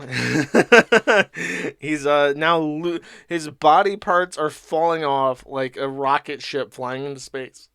He's just completely like falling apart at the seams. But at least he's epically owning Harry by seeing his son Xander.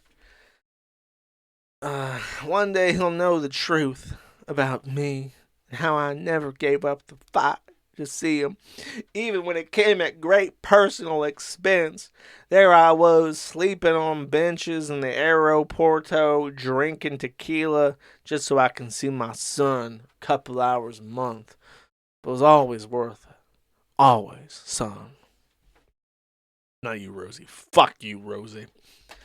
Austin Peterson, Bossman Jack, back in custody. He briefly made a triumphant return, where he went on stream and said, it's okay, we're okay. It was not okay. The police, I think immediately after my stream at 3 a.m. Bossman time, barged into his apartment, and he copped more charges.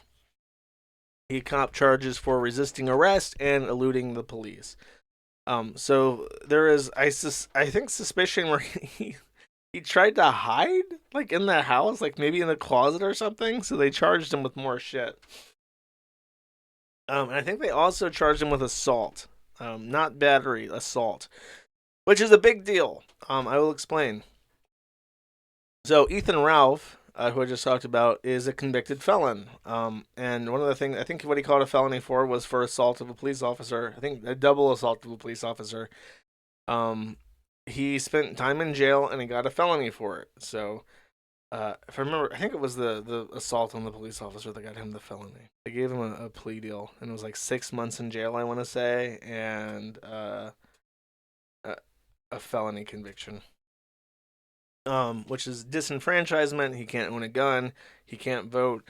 He was recently re-enfranchised, but I'm not sure if that actually allows him to own a gun still. But he can vote. So it's a big deal. And I spoke to a former prosecuting attorney I happen to have contact with, and he told me my suspicions were that when you get a charge against a police officer, it's always taken seriously by the prosecuting attorney, and they usually throw the book at you, because if the prosecuting attorney is the prosecuting attorney has to work with the police all the time. It's your job. You're taking incident reports, you're pursuing warrants, you're pursuing charges, you're soliciting testimony, so on and so forth. If you're a prosecuting attorney and you have a bad relationship with your county's police, you're not going to last long. The union will work against you. Your job is more difficult. You're not going to get the things that you want. And you're going to get voted out next time if it's an elected position. If it's not an elected position, you're probably fucked even harder because you don't have the mayor can just replace you or whatever. So, any kind of charge against a police officer is a big deal. We know that they take it seriously in Virginia, a la Ethan Ralph.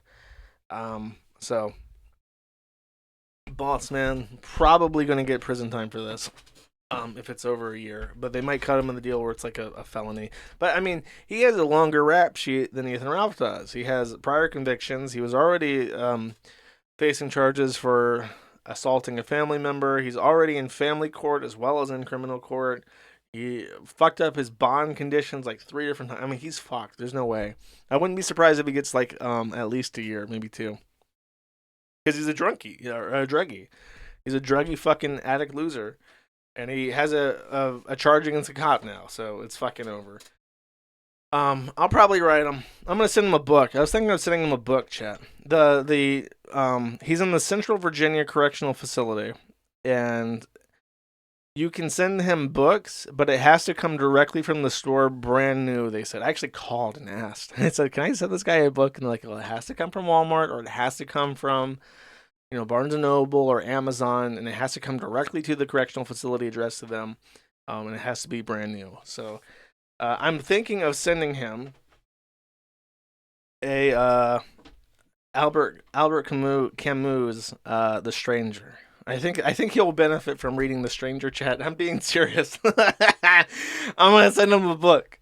Maybe the Bible. Should I get him the Catholic annotated study Bible? That'll sort him out. Camus and a study Bible. I think that's what he needs. Get him philosophized. Philosophize, that boss man. The Quran.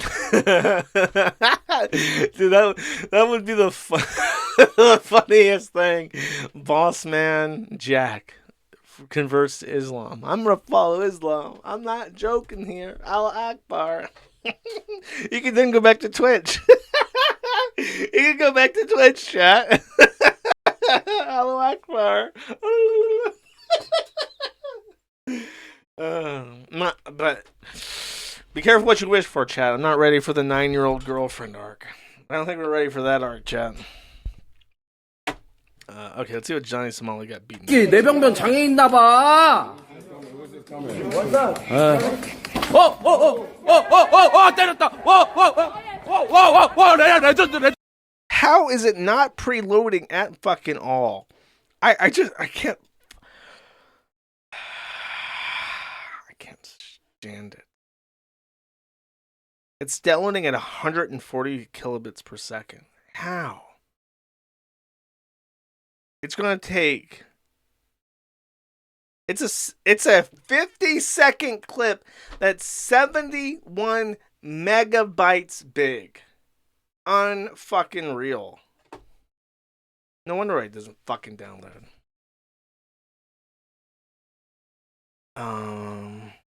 Maybe if I take. I bet you. Maybe if I do that. I'm gonna try something sneaky.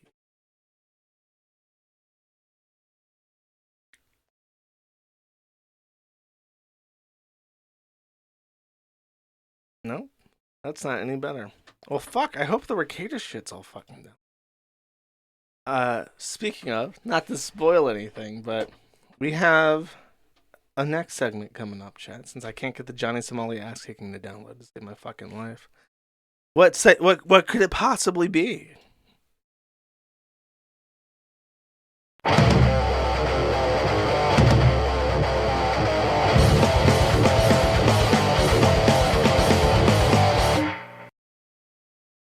Hey, what's up, guys? Welcome to Lawsplaining the Interwebs. I am your host, Nick Rekieta of Rekieta Law, a small, just teeny, little tiny, small law firm in central Minnesota. And with me today is a very special guest. This is Coach No, hold up. Sorry, I let that play on a little bit too long, chat. Okay, so we have some Baldo news. That was an old clip. I just wanted to play the intro music. The first updates that we have are a batch of stuff in regards to April Imholt. April Anderson, aka the Valkyrie, changed her Twitter handle to April Law 1111. She appears to be on the offensive, appearing to want to assert her dominance in the polycule. And I think she explicitly says, let's see here. I gotta desperately preload these fucking images. Could have done, but I'm a retard. So Breaking Baldo News says, Breaking Baldo News, we have evidence of Rekieta Law using account April Law to talk to our team between both accounts. It appears both accounts use the same pros and insults to our editors. April says, ahaha, it's Inception. I've come full circle. Come spelled like ejaculate. Enjoy, everyone. April then dunks on Rekieta saying, yes, I finally came for once in my life. And then banters back and forth. I'm flashing a wicked smile in your direction. What else do I have to do to get your attention, stupid? Attention whoring. I'm right here, Rekieta. I wish I could see you. And post these pictures to entice him. I've been stolen cold sober for a long minute now. Where is the good tweet? There's a good tweet. I remember,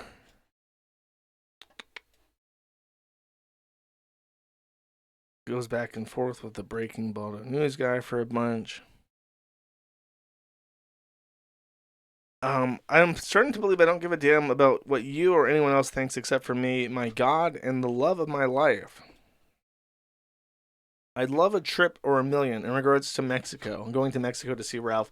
If Ralph ends up with April and impregnating April, that would probably be the most funny and tragic way for this to cap off. That would really be poetic.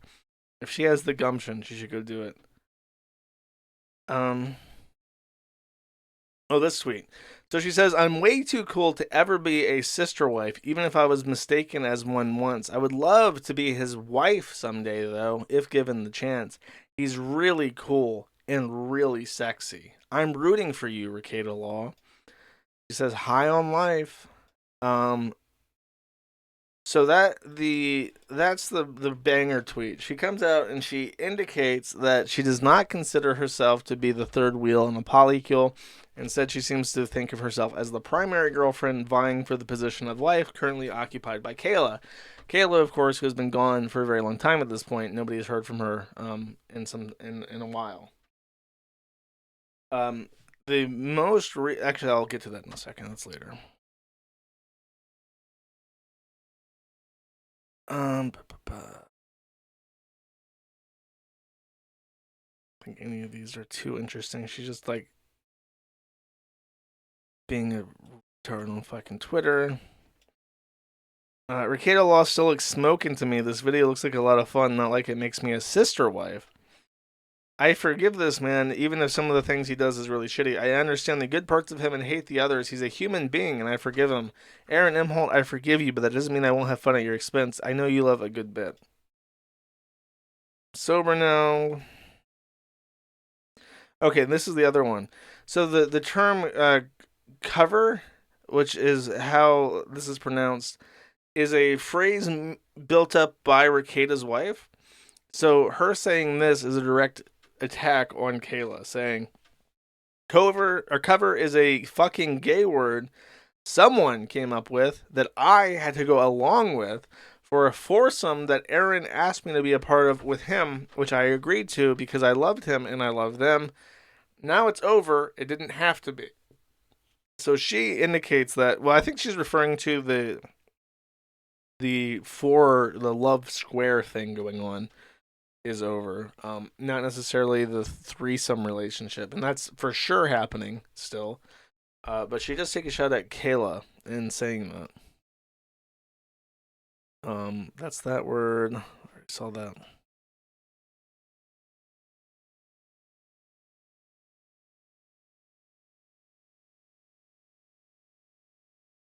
In response to Kayla, she is still pretty, still smart, and she is still cool. One is not better than the other, but we do need to love ourselves and our partners, not just the idea of them, which is a criticism of how Kayla treats Rekieta, I suppose.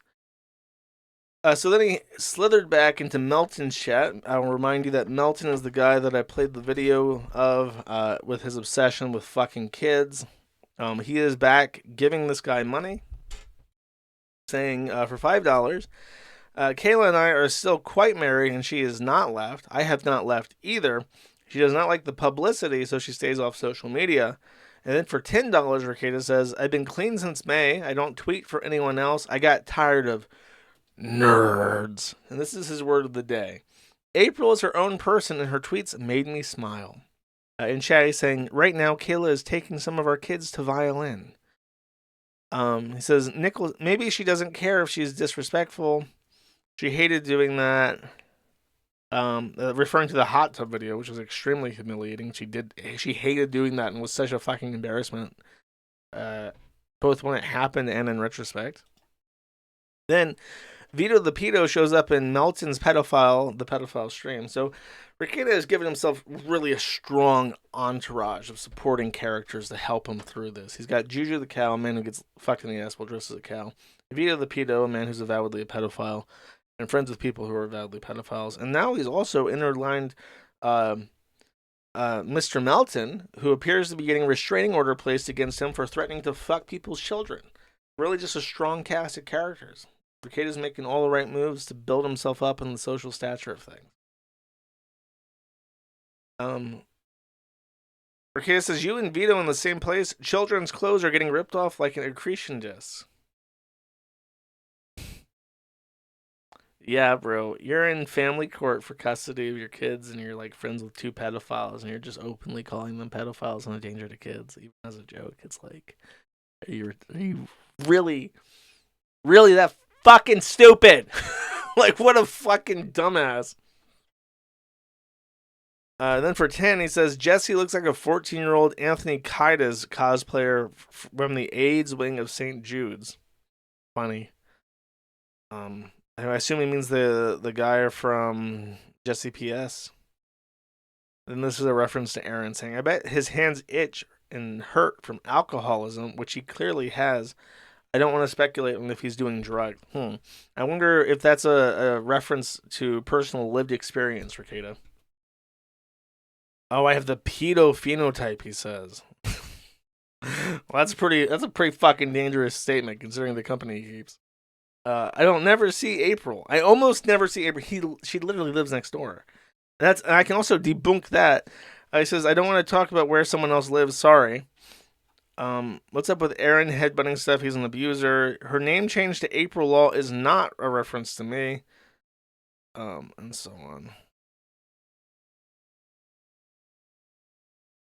Okay, so this is how you know that Rekieta is completely full of shit and he lies fucking constantly. You ready? Uh-oh. Wait, let me go through. While that preload. Let me go through and preload everything else that I can. Since the thought has occurred to me. Just going to go through and open everything.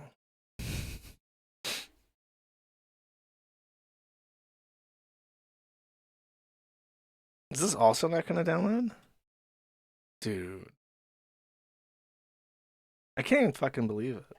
What happens if... Am I connected to the right Wi-Fi, even? I'm not!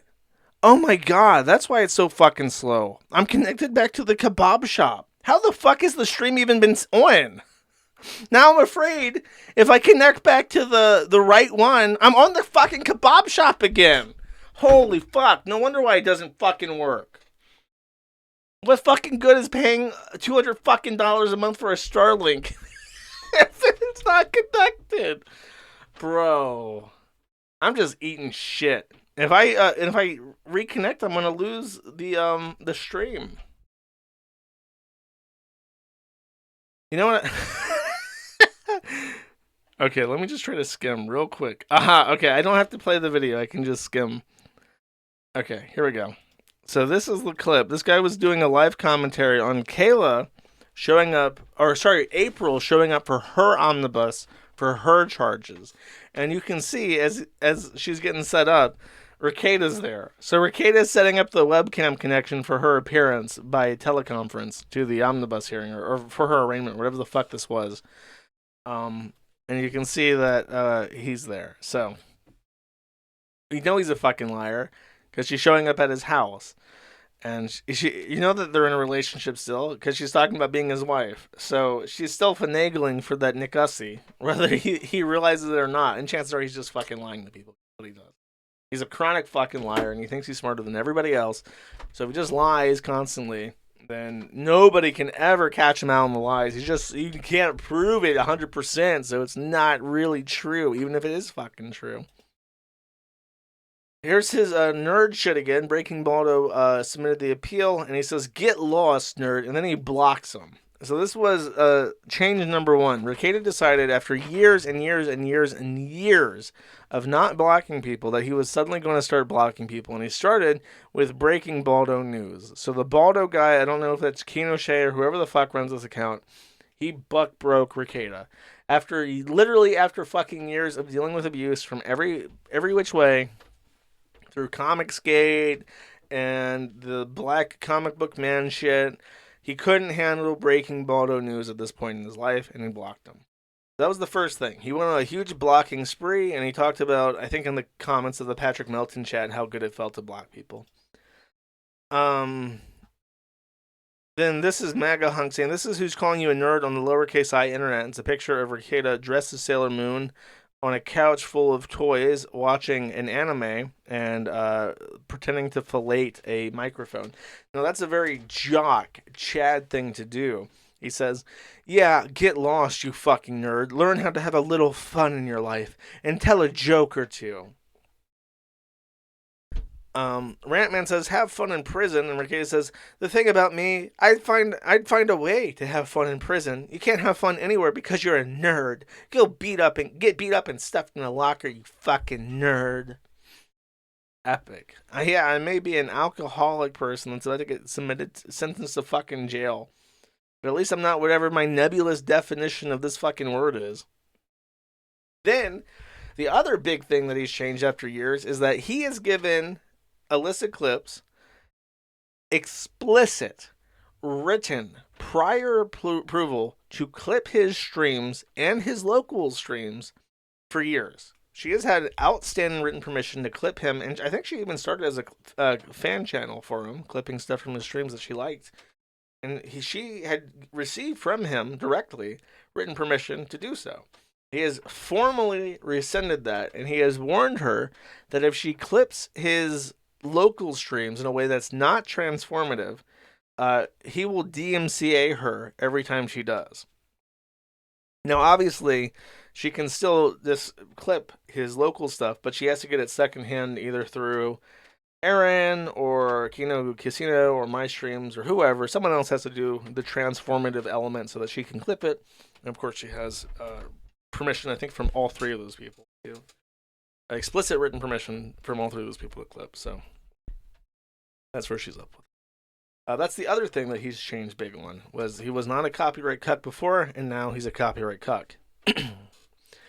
And the fallout of this shit was that Kalia, who is a old moderator for him, who was a locals chat wine mom moderator. I don't know if she's a wine mom or if she's a she even, but during the whole wine mom stuff, he was in the chat. So Kalia says, this is all the way back in February 2023. I think that's February. I'm going to assume that's month, day. No, it's not. It's American date format. So this is June and July 2023. Rekieta Law says, "Hey, I don't know what happened last night because I was basically unconscious, but I'm getting weird messages when I talk about anything." Kalia says, "Pull up."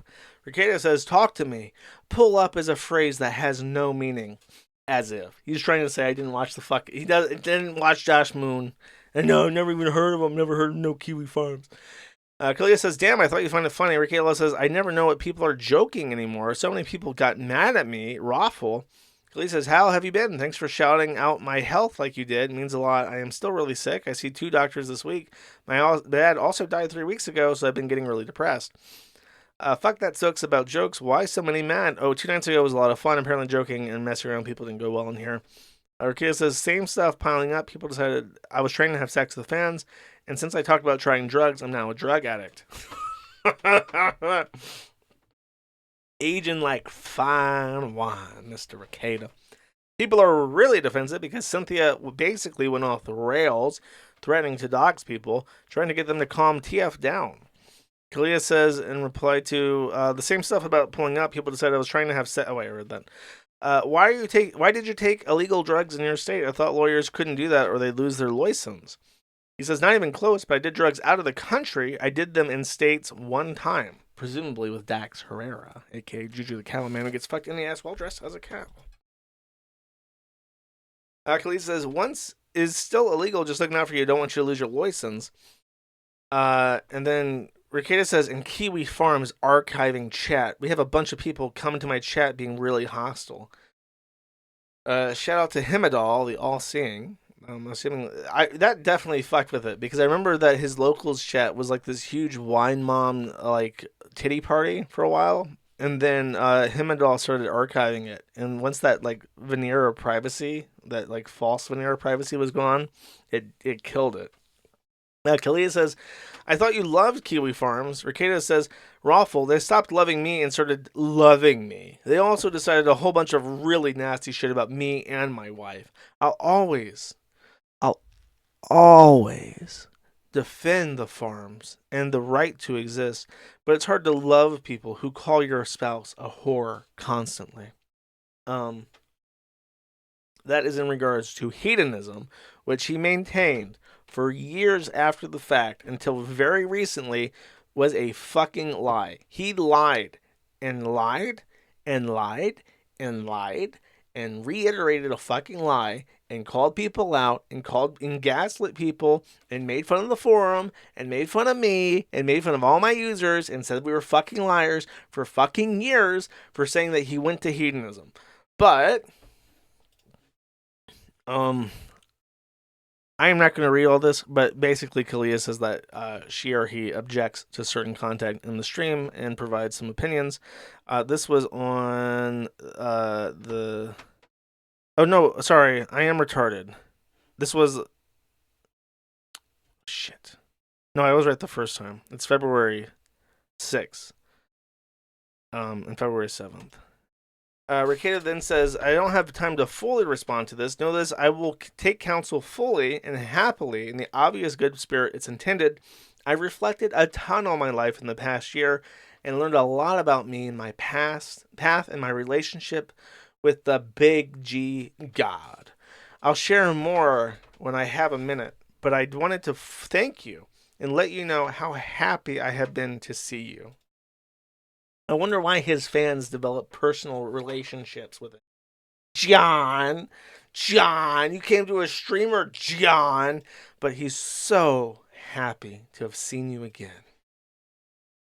10 days later, not even. This appears to be February 8th. I was right. Okay, so this seems to be 4 months later.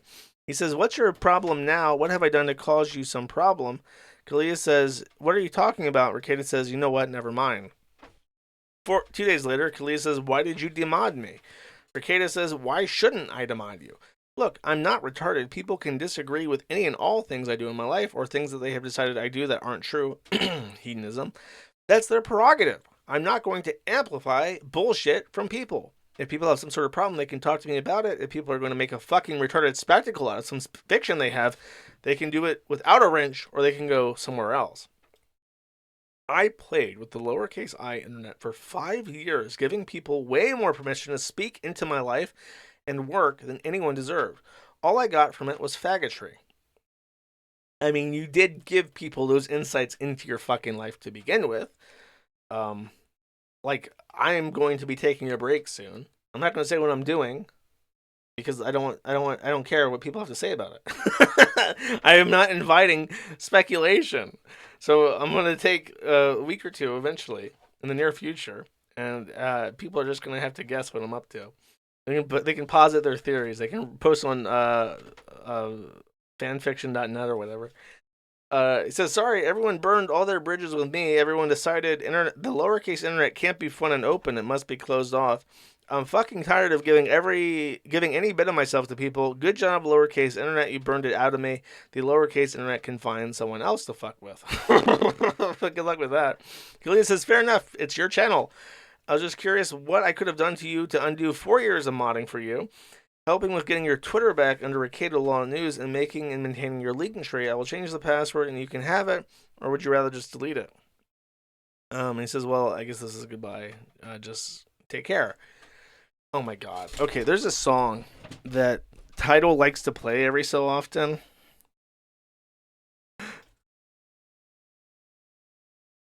Oh my god, I'm trying to remember the lyrics of it. I think this is it. Is this it?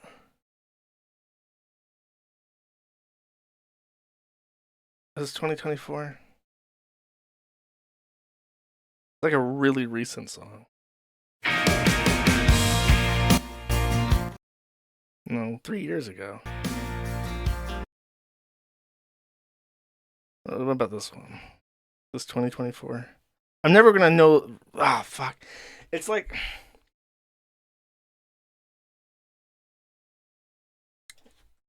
Let me add in 2024 and see if I can find out. Is this it? Darling. No. If I think of it, I'll play it. But it reminds me so much because the lyrics are so pathetic and clawing. It's just like I'm thinking of like a Reddit or a Twitch Janny who's like singing about unsubscribing from a Twitch thought. It's just like a really, really pathetic, simpering country song, and I fucking hate it.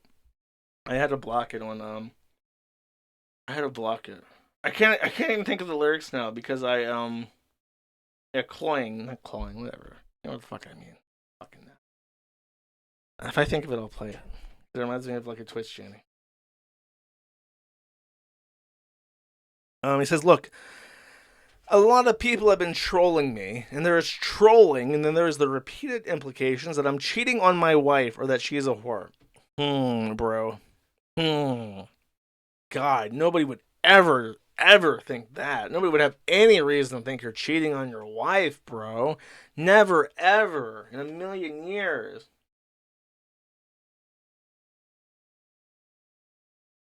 Okay. Or that we're in some sort of cuckold relationship. Free speech is fine, and you have it, but people are going to repeatedly and grossly mischaracterize and disrespect my wife in marriage. Then I'm not sure they need to be moderating the channel. I appreciate what you've done. I was genuinely concerned when you were ill. Remember when you said the best course of action was never to have her on the show again and help with the name calling? She hasn't been on the show or in locals or posting in her own channel or anywhere, yet even you came out with that shit. Huh, bro, I wonder what it means when even your closest friends think that you're a fucking cuckold, retard, alcoholic, drug addict. Gonna mean anything? No? Okay. Must be everybody else's fault. What happened to hating people? That people treated her badly. Where'd that go? It was just trolling, though. Right?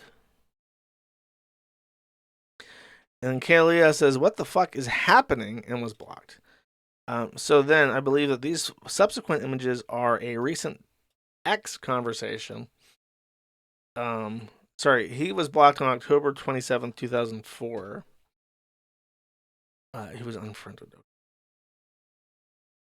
Okay, so he says, what do you want? He says again, what the fuck is happening? He says, what do you care? And this is contemporary, so this is like a day ago. Big block of text just laying out grievances. Oh, and it was a direct response to the Alyssa Clip stuff. Apparently Kalia did not like that. Rekieta responds saying, what I allowed to happen at that resort? You know why I followed those two guys? And if you don't remember, Rekieta and his wife both followed male strippers from a Jamaican resort called Hedonism, which at the exact same time that people pinpointed that he was at a Jamaican hotel near this resort, at the exact same time they had interracial cuckolding week. So that is where the rumor came from, that they were a swinging relationship and they enjoyed interracial cuckoldry. He maintains that actually, now that he finally fucking admits that he was actually there, he says that he was actually there the week prior, which was exhibitionism week. So you walk around naked and there's a bunch of other people there naked and it's just like an exhibitionist thing. And that's all there is to it. But his explanation is really fucking weird. He says, you know why I follow those two guys? One, because they're really nice. Don't you? I mean, sometimes you just meet a black prostitute, a male stripper, and you think, God, you know what? You're really something else, Mr. Bull. I'd like to follow you on Instagram. It just happens to everybody. And then two, we didn't fuck them. Three, this is Rekieta's a fucking retard. Exhibit 9001. He says, 3. One of the female dancers who we really liked got pregnant, which meant soon as management found out, she was going to be fired. We were trying to get contact info to her to discreetly give her $1,000 for medical expenses because that goes a long fucking way in Jamaica. So I reached out to some of their male dancers who I talked to about anime and cooking to try and get her contact info. So his explanation is that a stripper that he was in good terms with, he somehow knew that she was pregnant already at the convention. And then after he left, he did not have her contact information, but desperately wanted to give her $1,000 US. And the only way he could think of doing that was by finding the male strippers on Instagram and then following them both from both his own account and his wife's account, which he is still friends with to this fucking day. So they can give him $1,000.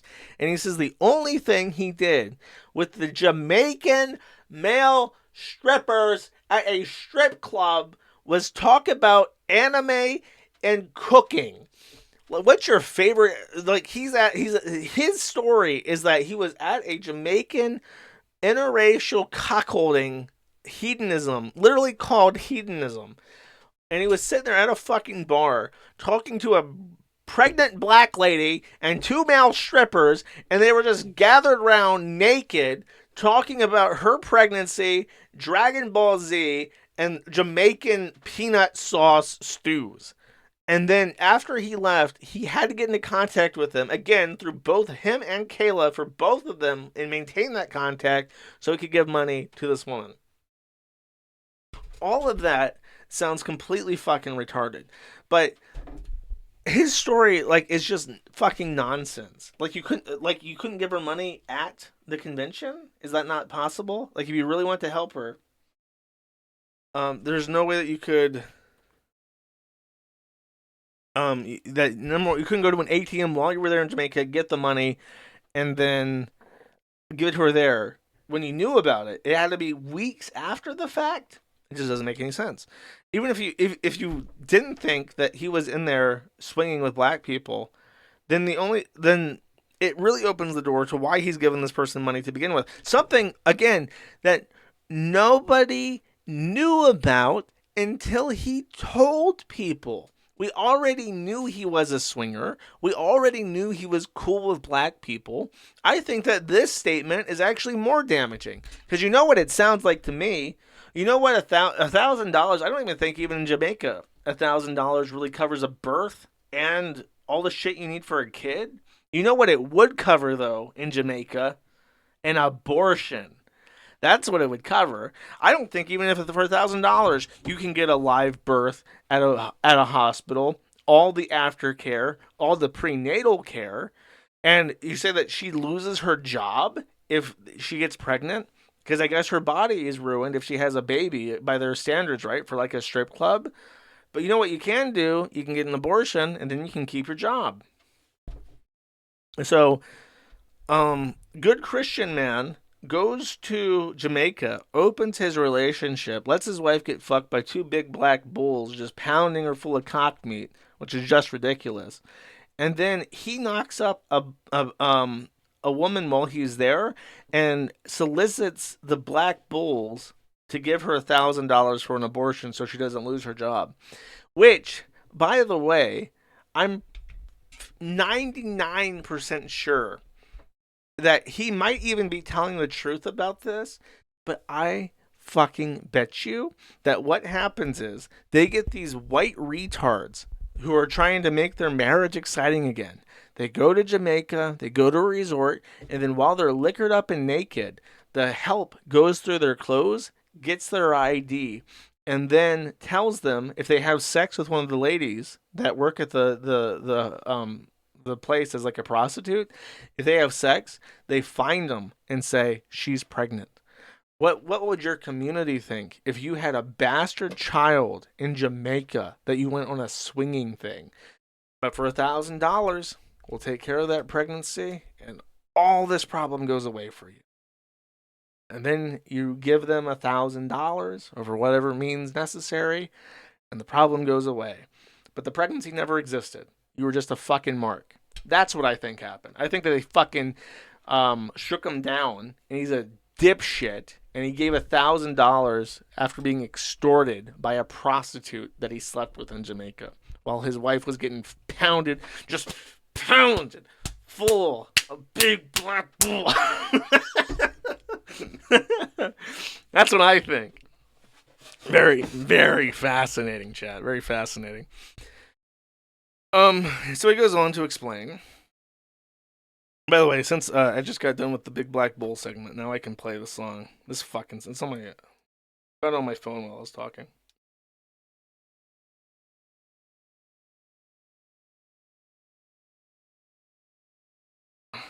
Bruh. It'll destroy all.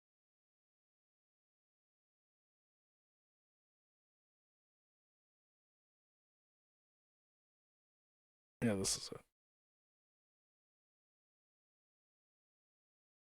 Yeah, this shit ass fucking song.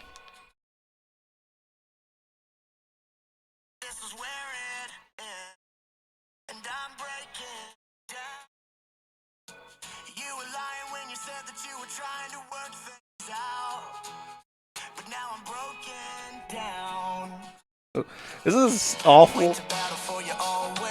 I went to battle for you always. I'm just imagining this is the Discord mod talking to the Twitch streamer, like when all those chuds were making fun of you and calling you a whore for having an OnlyFans. I went to battle for you.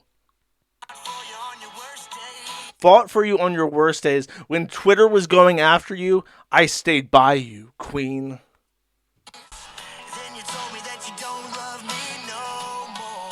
I found out that you had a boyfriend in real life and you don't want to date me.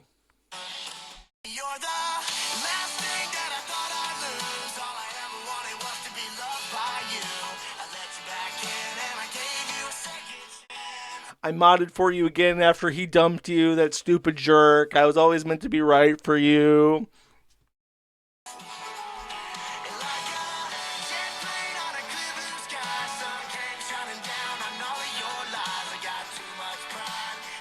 All your lies. You didn't tell me about the other boyfriend. You can just take my wrench. You can take your wrench, you vixen. You fucking sultry, scandalous whore. I never liked you anyways, and I'm canceling my tier 3 subscription. Fuck that song. I blocked it. I hated it. Always. Anyways, okay, we're talking about Rekieta. You fucking retards all thought that meant we were fucking dancers at the resort. We were just being the people that we are and trying to help someone in need. Oh, he's so fucking nice and selfless, bro. I was also just being a tiny bit discreet about where we went for vacation because it wasn't anyone's fucking business. I also never denied going to Hito. I just didn't answer, liar! in the fucking logs. In these fucking logs, he's complaining about people lying about him going to places on vacation. He's so easy to catch on his fucking bullshit. It's like maddening. Like, how dare you have so little fucking respect for the people you talk to that you're just gonna lie so fucking blatantly to their fucking face. You're gonna lie about lying. And it's gonna be ultra transparent both fucking times. Like, what utter contempt for all human life you have. You dumb fucking assholes just would not let me have a private life. And then you fucking bitch when I talked about my private life. So go get fucked. We didn't get fucked, by the way. That's all in your gay fantasies. We just had a really great time as husband and wife in a place where no one is angry or mad. And I found out I really enjoy being naked in places where it's appropriate because I like me. And I like me naked. What fucking business of yours was any of it? You still have no idea what I was going through in my life, and I still won't tell you. You have no ownership of me.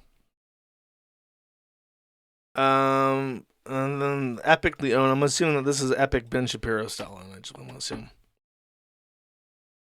He says, part of this was that he did stream from the hotels in Jamaica. So part of his exhibition fantasy fetishist shit was going out and teasing people with little breadcrumbs about where he's at and stuff, so people would dig and find, oh my god, he went to hedonism too, oh my gosh. Like, that was all part of his fucking exhibition feminism.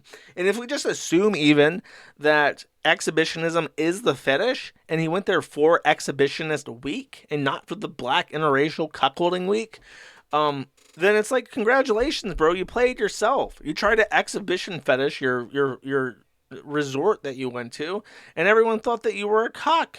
Your wife was getting pounded by 2 black men and you knocked up a black hooker. That's entirely your own doing. If you just kept it fucking private like you said you wanted to, then you wouldn't have any issues.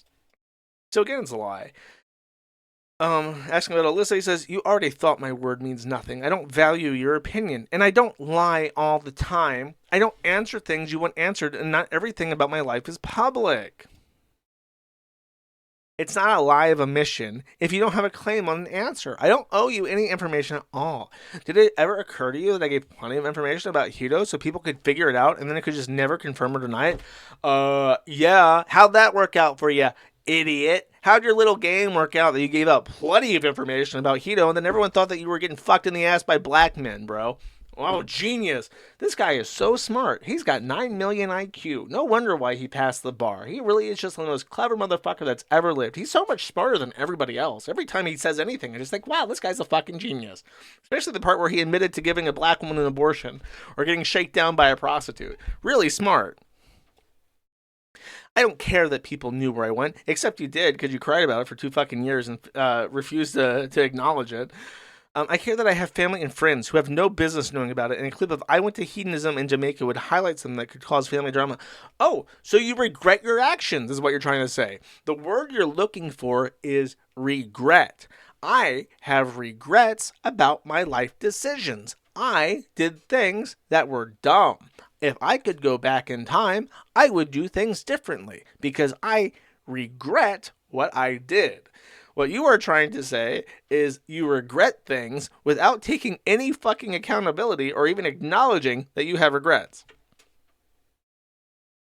As for Alyssa, I have no desire any longer to let her clip my content. It was always a courtesy.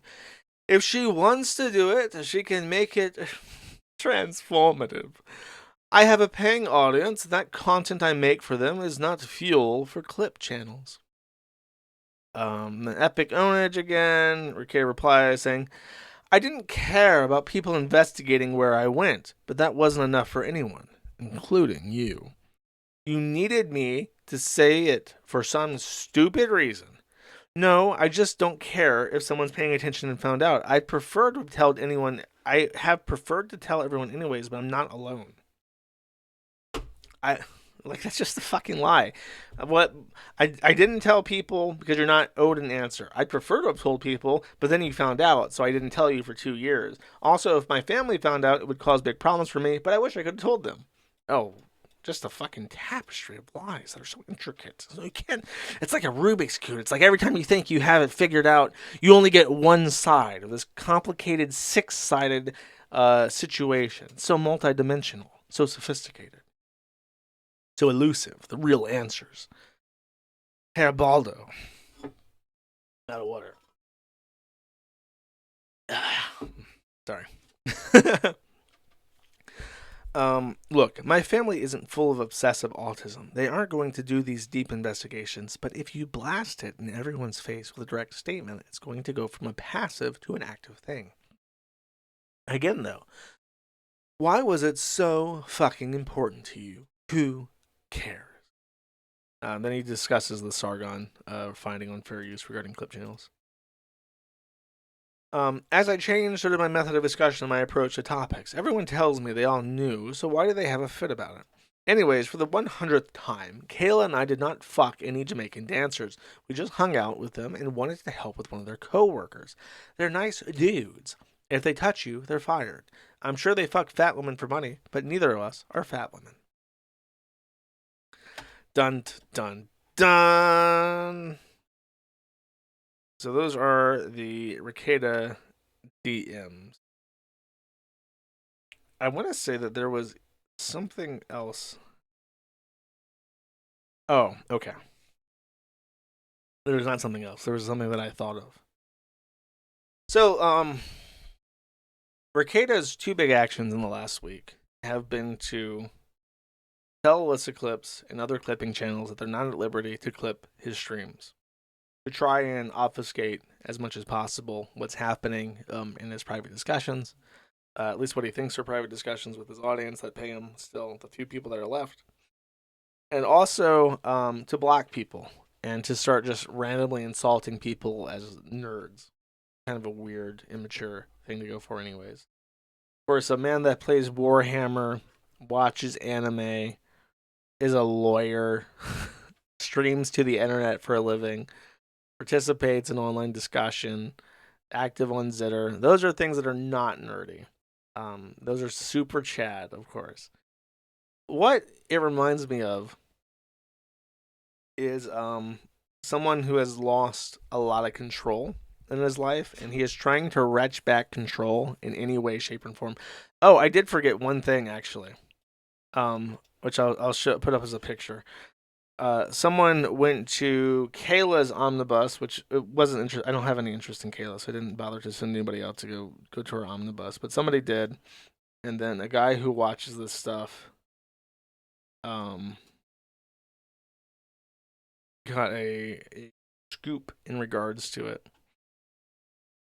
Where is this? I'm gonna find it while I'm talking. And apparently it was a woman that went, and Rekieta realized that I think she was like the only person in attendance who he didn't recognize, so he just assumed that she was a spy or something, a Kiwi Farm spy. Apparently not. She didn't post it to the Kiwi Farms. It went to a journalist instead. But he tried to intimidate her, and she did take a picture of Rekieta with Kayla and April outside of the courthouse. And it's a really creepy picture. If I can just fucking find it. Because it became a bit of a meme. Because Rekieta looks really bad. And there were a series of clips that were posted to Alyssa Clips channel and then taken down. Where Rekieta is doing another local stream. And he looks terrible in it. He looks genuinely fucking bad. Well, there apparently is an update to this. I'll load that in a second. He looks really bad. He looks really scruffy. And for whatever reason, when he's watching these clips, like he's doing a stream for his supporters stream, he's eating into the mic the entire fucking time. And it's just like, these are the people paying you. And he's just in the kitchen stuffing his fucking mouth with like hors d'oeuvres or whatever and talking with his mouth full. And I'm like, it just shows how much he hates other people. He hates his fucking audience because like you can't stop. Like, what do you don't do it. You don't have fucking kids. You don't have anything to fucking do all day. You're just going to sit there and fucking eat into the microphone like you can't spare time for your audience in any other span except while you're eating? Sorry, I'm still looking for the thing.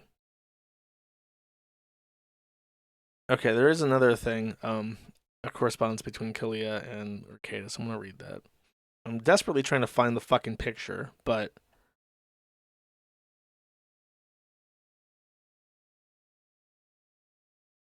oh, we're getting close. I'm seeing the memes, but this thread moves so fucking fast. Even with just the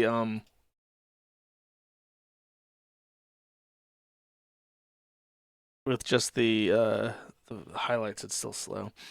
Okay, so Kayla was late. The only notable thing about her omnibus hearing was that she was late by about 15 minutes, which is pretty fucking excusable, and the judge chewed her out. But besides that, it was business as usual, not very interesting. The conversation that to wrap up the Kalia stuff, leaking all the DMs, you're a massive heap of shit. He goes, no, not all of them. You're a terrible, neglectful father who got caught with 26 grams of coke next to your guns in your fucking house where your 5 kid lives, and your second youngest tested positive for cocaine. I don't know how you live with yourself. You deserve whatever punishment awaits you. He says, how Christian of you. May you live in peace, Kalia. You're deceitful and needlessly vindictive. And then he gets Balakaruski'd. Back to the cryptid.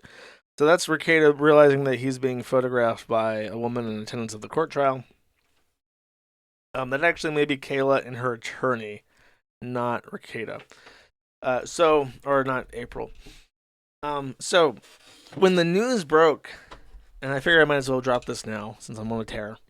When the news broke that Kayla and Rekieta might be separated, I actually sent this woman right here a little email, and I made her an offer that they will probably not accept. But you know what, chat? I firmly believe that you miss every shot you don't take.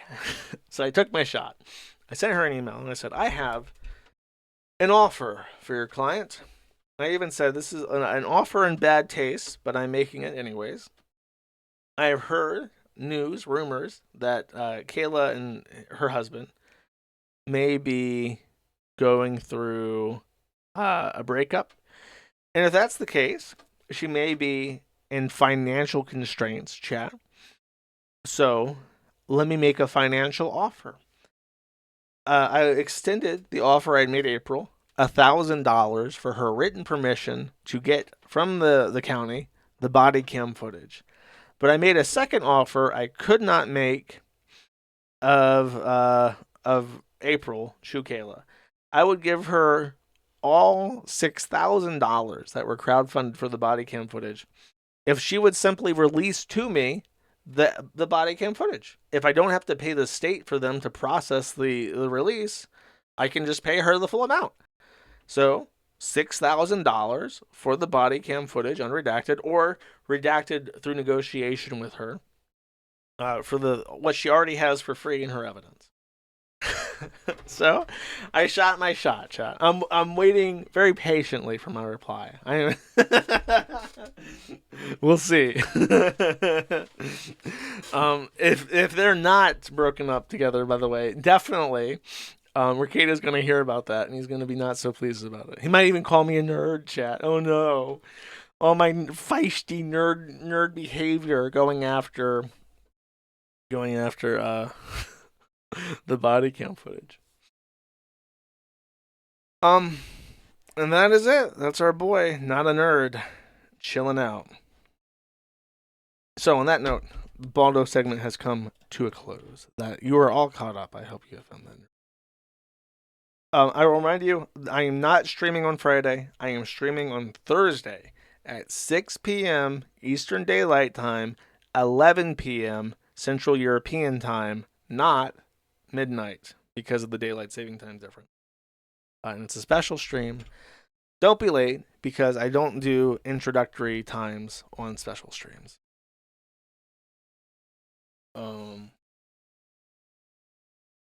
Okay. Let us do the super chats, and I will call it a wrap. I feel like this was a good stream. And I'll make sure to actually get this up on the podcast feed. I have to go back and do the backlog.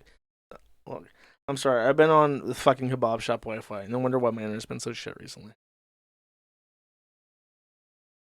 Went to battle for you on your worst days. Then you took my wrench away.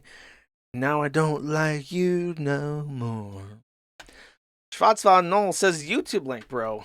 If you submitted a fucking YouTube link on this stream, you are shit out of luck. I am not going to sit here and open the fucking links and go through. I mean, I guess I can try, but it's like, what the fuck am I going to do?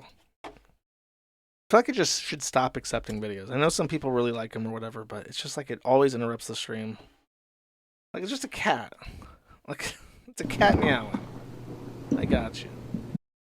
It's a nice cat, bro. I'm sorry. I can't play any video. It has a deep meow. Whoa. Oh, that's the cat's meow. This is Jack. Whoa. I like the cat. His voice is a little deeper than most cats. I like him. That's a nice meow. Thank you. Farmer Fletcher for one says, check out this great Zeet by a Florida man voting. Should put a fucking limit for links. I'll come back to it when it loads. Oh, well, great. I have to do a fucking fire truck for it. Kurt Eichenwald, Anime Masturbator for 5 says, Glorious Kiwi Emperor, so much content, Glorious Kiwi Emperor fans were eating good. I hope so. I hope everyone's entertained by my fucking pain and torment. Dragoons for 5 says, here's the fiver. I spent the rest on hookers and blow with Ralph. He promised me that he would pay me back. I'm sure he's going to pay you back one day, bro. Don't worry about it. He got you. Much like Bossman Jack, he pays back all his juicers. Sneed's Feed and Seed, formerly Chuck's Fuck and Suck, for 10 says, rare Ethan Ralph footage. And then there is a YouTube link.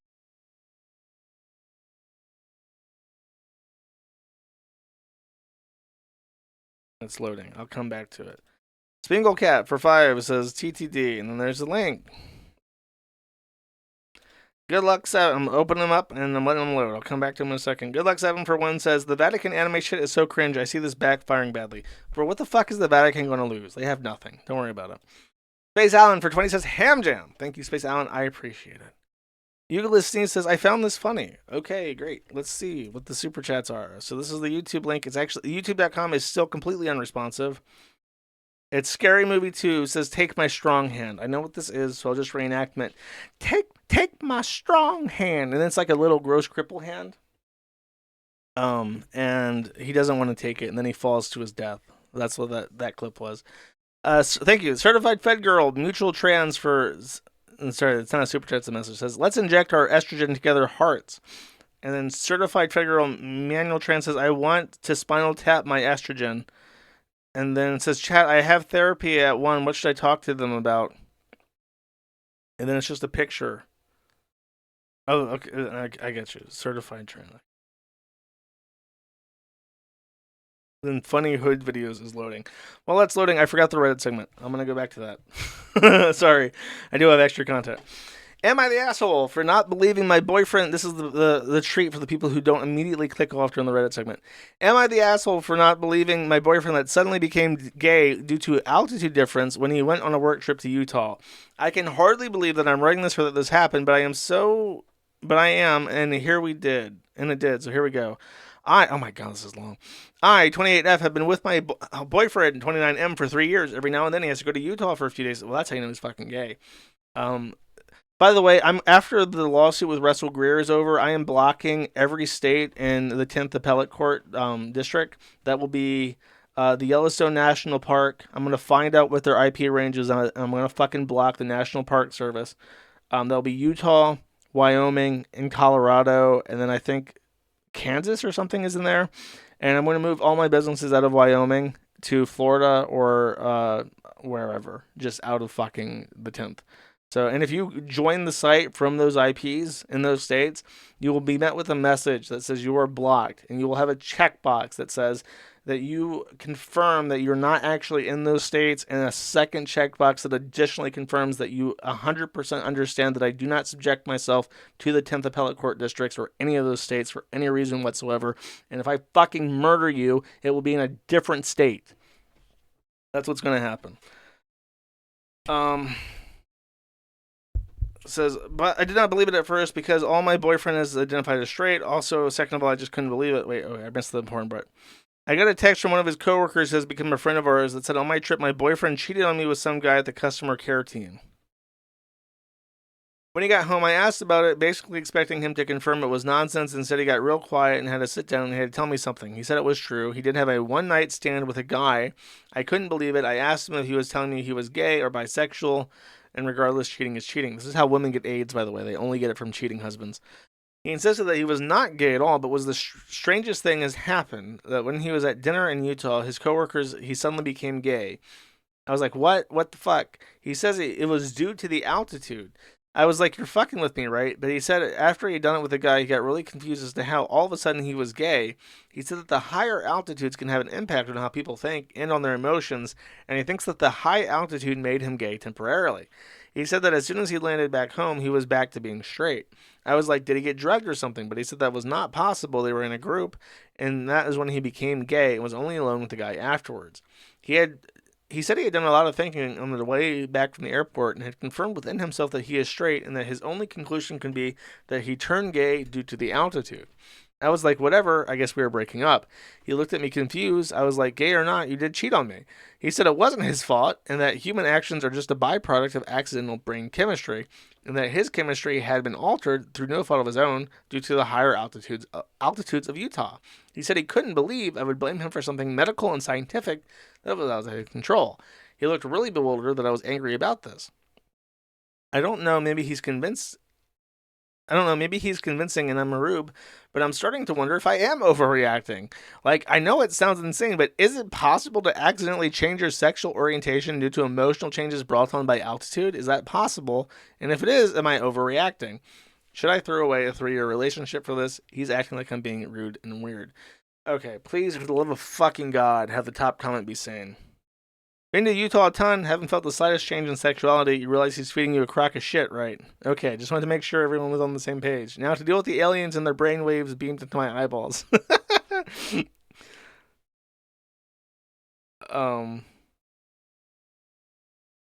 he say it was the altitude or did he say he was really high? That's funny. I'm glad that even Reddit is not this retarded. And this is a post from 5 months ago from the Adam Friedland Show, which I believe was called Cumtown before it was renamed to the Adam Friedland Show. Super Upper Lamau, 5 months ago, before the fucking Joker movie came out, asked this question to Adam Friedland, saying, why doesn't Batman rape the Joker? He continues with this train of thought. I was thinking about this a while back. I get why the Batman can't kill the Joker, because that goes against his code, but he already operates outside the law in a lot of ways, but can't outright circumvent the actual legal processes and becomes judge, jury, and executioner. He also can't cripple the Joker, because that's against his human rights, and the Joker can just commit suicide afterwards. However, I've never gotten why Batman doesn't rape the Joker. My logic is this. The Joker is a pretty nutty guy. He'd be resistant to a lot of different bits of torture, but I think a rape would be so traumatizing it would stop him from wanting to commit crimes anymore. It'd also be humiliating, and Joker's whole thing is wanting to seem in control of his own destiny. But then there's also the interpretation of the opposite, that the Joker actually loves Batman in a semi-romantic stalker way, and surely doing that, even if it doesn't traumatize him into normalcy, would essentially satisfy the baseline desire he has to commit crime. The way I see it, though, is the Joker isn't really insane. It's just his aesthetic he uses to get into famously lax Arkham because he's a manipulator of the system and of people. So I think getting raped would affect him in a way it would become a normal person for Batman. It's such a bizarre solution to the Joker, I doubt he'd suddenly want to go rape Clayface, Riddler, or Mr. Freeze into submission. So I don't get why it's never been floated as a hypothetical solution to the Joker problem. Everyone always goes with murder or freedom in a binary way.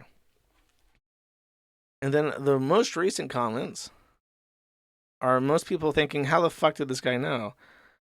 How did you know? Do I have news for you? Hey, pin this thread. Age like fine wine. What did you know? Saw this on Twitter. Bro, you called the movie. If comic book Batman raped comic book Joker, nothing would change and their dynamic would still be the same. It's the Joker, he loves any and all forms of chaos. Did you write Joker 2 or something? Did Todd Phillips see this post? It's pretty good. Great. Okay, back to the Super Bears. I can't wait to open links for the next 10 fucking hours. This is a funny vids video that won't load. Gingerbread man about to come. Bro, he You brought turn the it up, hood bro, out. with the gingerbread man. Dad, get that shit. Get that shit. Black people are weird. Baldo Peggins for 10 says this stream is for nerds only. Absolutely no cool dudes allowed. And then there is a YouTube link, which I will open in the background. Chloe Dante for 10 says I am playing Nier Automata and Roblox and Dainty at the gazebo on the quay. When the game is over, we're gonna get to the Whores Divorce and watch Coraline. Sounds like a great night, bro. Thank you.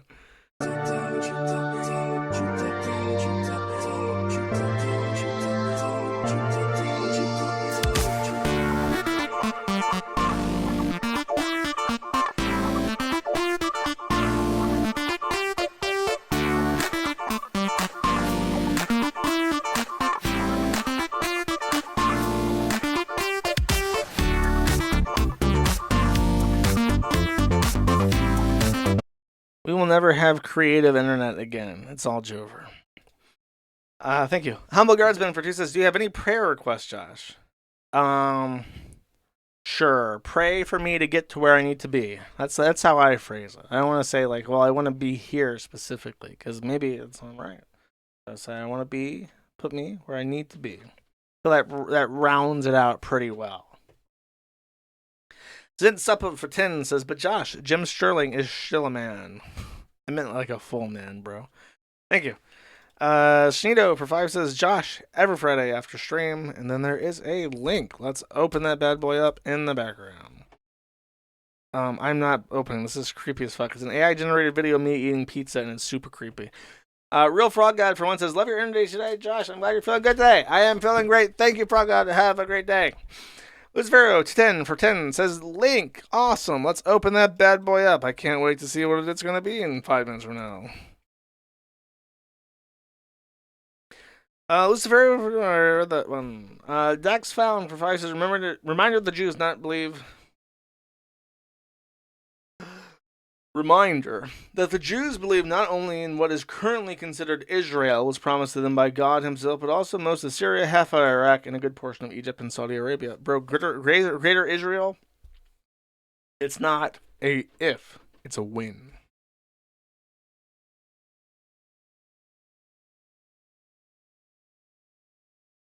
This thing's actually not loaded yet. Oh, there it goes.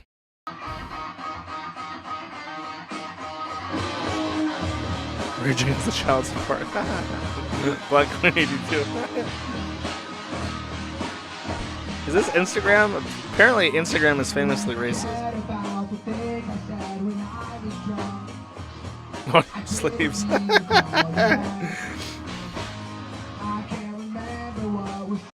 I gotta admit, I have a personal rule that there is no such thing as like tainted music. Like, I don't give a fuck if like music is like anime music or from like a kid's movie or if it's country or in a foreign language. Like, if you like a song, you like a song. It doesn't matter if some fucking gay guy sang it for an anime that was for kids or whatever. If it's a good song, it's a good song. And I'll never ever apologize for liking music. So you know what? Black guys can play Green Day if they want. Cool. Bucks for the Tetrabax for $50 says, have you thought about doing a run of Kiwi Farms class rings at some point? I gotta say, the thought has never crossed my mind.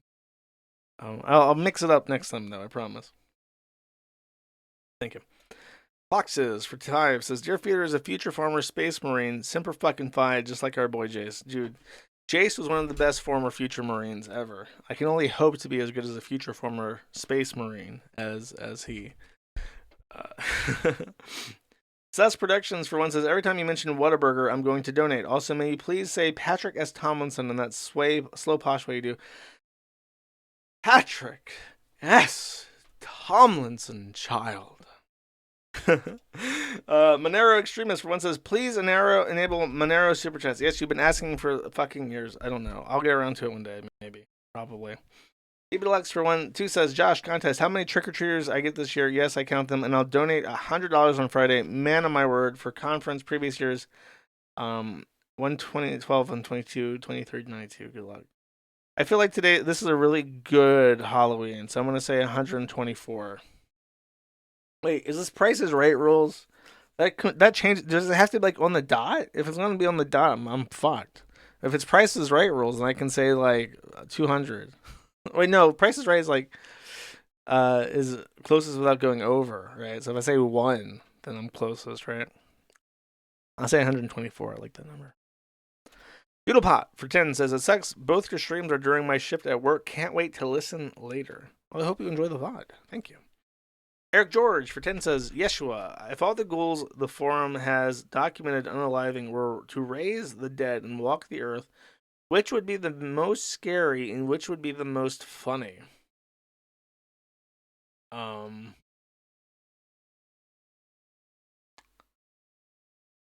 don't know. That's a really hard, like, it's a really hard question. I would want to talk to I'll answer it like this, just so I give you an answer. If that happened, I would want to talk to Francis E. Deck. Like, I would want more content from him because he's a very fascinating person. And he's very interesting that he's one of the only locales that's like a pre-internet locale where it's literally a collection of papers that people collected. Lacune for 2 says, Catbox file.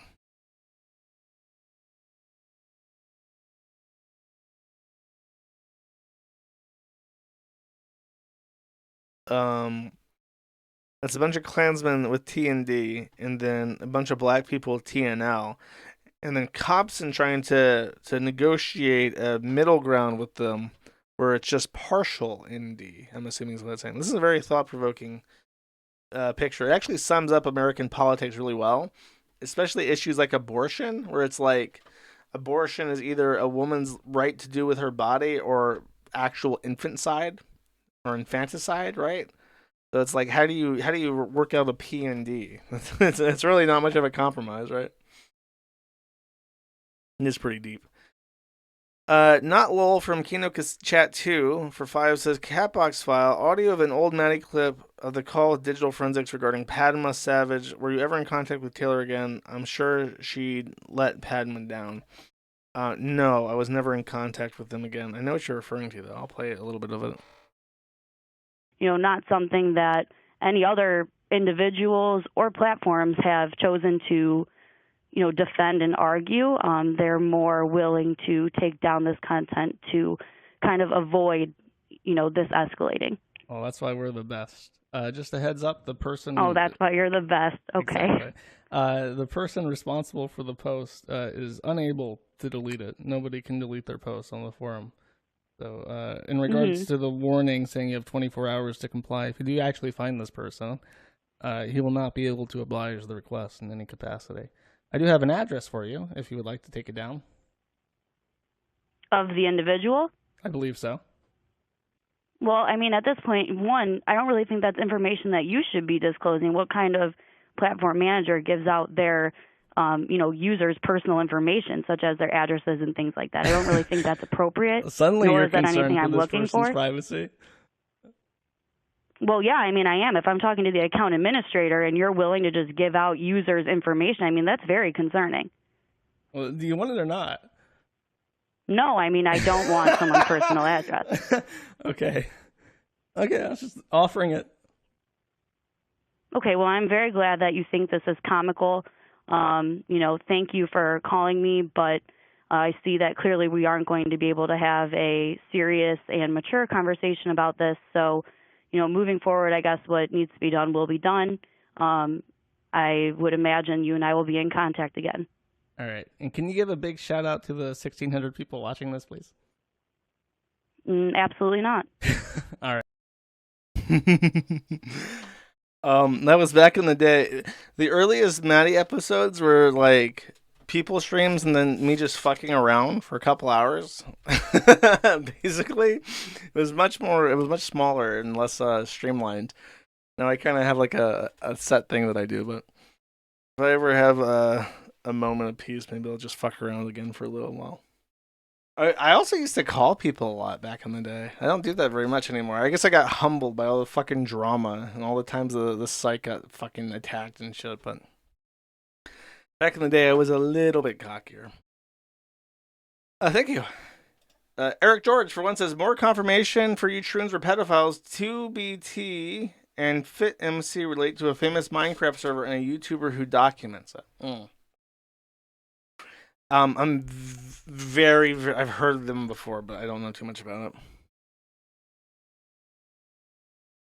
Euless Sneed for 2 says, no, I will not enjoy prison, you nerd. Nick S. Tomlinson. Basically. Just a famous butt for 1 says, enjoy Halloween, spooky child. I will, stalker. Not like you would know. Haramburger for 2 says, if someone makes a compilation of all Kino Casino Halloween costumes for the month, will you feature it on the forum and rate them one by one on stream?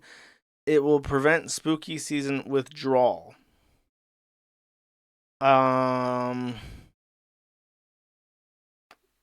Sure. You know what? That actually sounds pretty funny. If you do a thing, I'll put it in a poll and let people vote. Reminds me of how in PHP BB you could actually put BB code into the poll options. So you could just put images as the options. It doesn't work on Zen 4. You can't do BB code in the actual polls anymore. But yeah, sometimes we'd way back in the day, the polls would just be images. Holy How for 5 says, that thing that Training did with voter fraud is pretty much exactly what Jacob Wohl did during the 2020 election with robocalls, who got jail time from what I remember. Also, you did a stream years back. I do remember Jacob Wohl, and I remember, he wasn't the one that got arrested for the memes, right? I think that the issue is that Jacob Wohl was just like one guy, and the all vote thing is like a pack, and I think they're going for it was an accident. So it wasn't like some. They were smart enough to try to give themselves plausible deniability and say, like, actually, our message was supposed to say you didn't vote, so it would like encourage people to go out and be like, oh, I didn't vote yet. So they're just gonna lie about it. Holy Alfred, he says, hope you have a nice day, Josh, or good day, Josh. You are my nibble always. Does he usually say good day? I feel like nice day is what he usually says. I feel like I'm tripped up by this. I am. Thank you. Fortier for 5 says, where's my hoodie, bitch? Okay, bro, they're really taking their fucking time. The pallet arrived on Monday, and I tried to trigger the import, and they said that they don't want to upload like the CSV of orders for the new software, so they're trying to get the software company to import them manually. But in the future, the actual order should go directly into the new system. So I don't know. They should have imported the. I literally went out of my fucking way to make sure I was available for them during the time that the pallets were arriving, so that they could take the orders, and it hasn't triggered yet. So I'm a little bit fucking annoyed. Everything was supposed to be arriving by Halloween, and of course it doesn't happen. I was given timelines where things should have worked out that way, but it is there. Euclid Sneed for once says, nigga, don't lie, use dial-up internet. You can't stream with dial-up, bro. Euclid Sneed for once says, Bossman Jack did nothing wrong, release the body cam footage. You can't get body cam footage in not possible. The Horse Beater for one says, thanks for making Jenny application on the forum, Josh. Unfortunately, I made an account on the forums with a different nickname. Wish good luck to all the future janitors. Hope they're saying they still do it for free. So much drama about that shit. It's like, I'm obviously going to be looking for like an older user who doesn't cause issues, but like people are freaking the fuck out about it. Zentsupa for 5 says, Josh, send Bossman Jack Dune. If you can, send him the Dune trilogy and God Emperor of Dune. I'm serious, they're life-changing. I'm 20 pages into God Emperor of Dune, and it's fascinating. Are you aware that Bossman Jack is a crack addict with fucking holes in his brain? I don't think I'll be wasting the fucking money on that. Boxer for 20 says, my TikTok Manny clip channel has been doing pretty well, so I figured it's only fair I share some of the revenue. Are you serious? If you're clipping shit and making money off of it, send me a link. I'm kind of curious. I'm not going to DMCA you, I promise. Verdier for 2 says, make sure you don't run the Cat 5 cable down to the kebab shop on accident. Dude, I fucking might. I might accidentally plug it into the actual like stick where they have the lamb slices on it. That's a possibility. Knowing me. Sport Mage for 1 says, the name cover came completely from Aaron like a lot of other stories. If Nick denied everything, it was just one word against the other. Thanks for confirming it, April, and giving him more credibility. Yeah, they tend to do that a lot, don't they? You think a lawyer would be smart enough to know how that shit works, but I guess not. It happens to the rest of us. Haramburger for 2 says, felt it and kebab. Here's $2 to get an Airbnb with actual lowercase I internet. You very professional stream. Dude, I'm telling you, it's almost over. The torment is almost over, I promise you. Ultimate Pounds for 5 says, this episode of Maddie is sponsored by Mehmet's Kebab Shop. Use the code SNEED for a discount on your next order of falafel. Dude, kebabs is good right now. It's 24/7 too. I could go down there and get some fucking greasy ass sloppy schlop. Turkish sloppity schlops. Tempting. Play Dante for 15 says, learn to take a joke, nerd. No pull-up is not a joke. Openly salivating about raping children. Now that's a joke. Quoted, attributed to Nick Rekieta. Dude, he's a stand-up comedian. Don't forget that Nick Rekieta was professionally trained by the Juju the Cow to be a actual stand-up comedian who has done actual stand-up routines. So he knows comedy, bro. He knows the setup and the payoff. The setup is the child, the payoff is the rape. It's a classic punchline. Memes, those aren't actually jokes. Those are just viral thoughts. Thank you. Boxes for 5 says, I hope you're making $1 million. Joshua Connor Moon in the name of Bildo Ah. Nikshal Rakiterson Mountain Dew. That's a hard mashup, bro. Are you implying that he's going to get shot in the face by his wife? I don't think that's off the table, but hard to see it right now, at least. Lacune for 1 says, I never lied. This is all just your delusion, stalker nerd. Enjoy prison. He will not, stalker.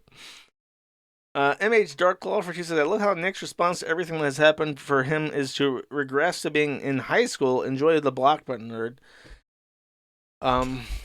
Yeah, he's might be one of those guys that peaked in high school. He probably had a large friend circle or whatever, and now he's just like some fucking guy. MH Darklaw for 1 says, all you nerds wait for the day Nick puts on the old cheerleading uniform. Then the day of the locker will rain upon you all. October 7th will be potatoes compared to that.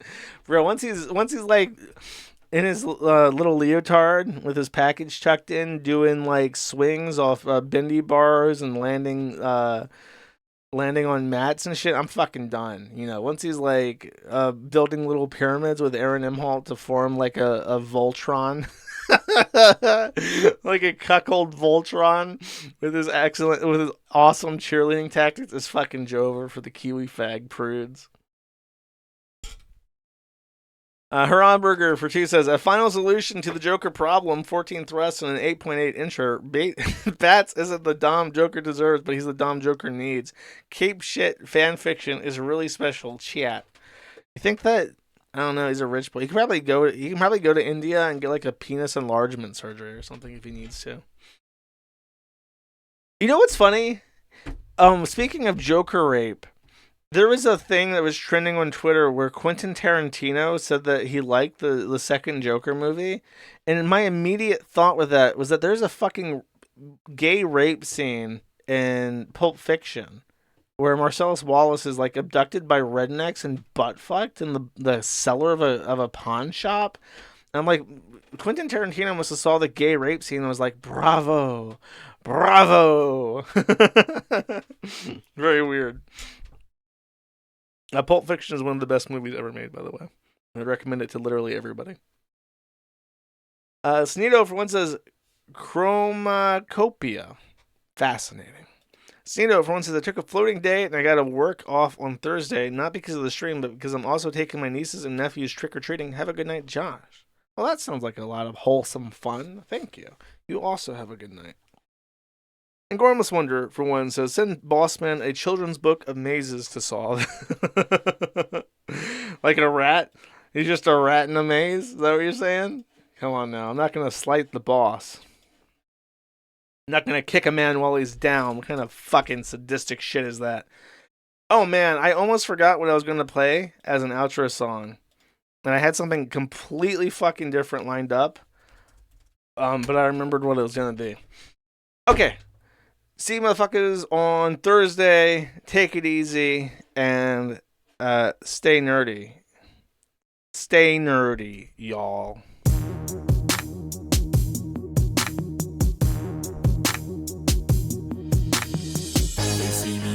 mowing my front lawn.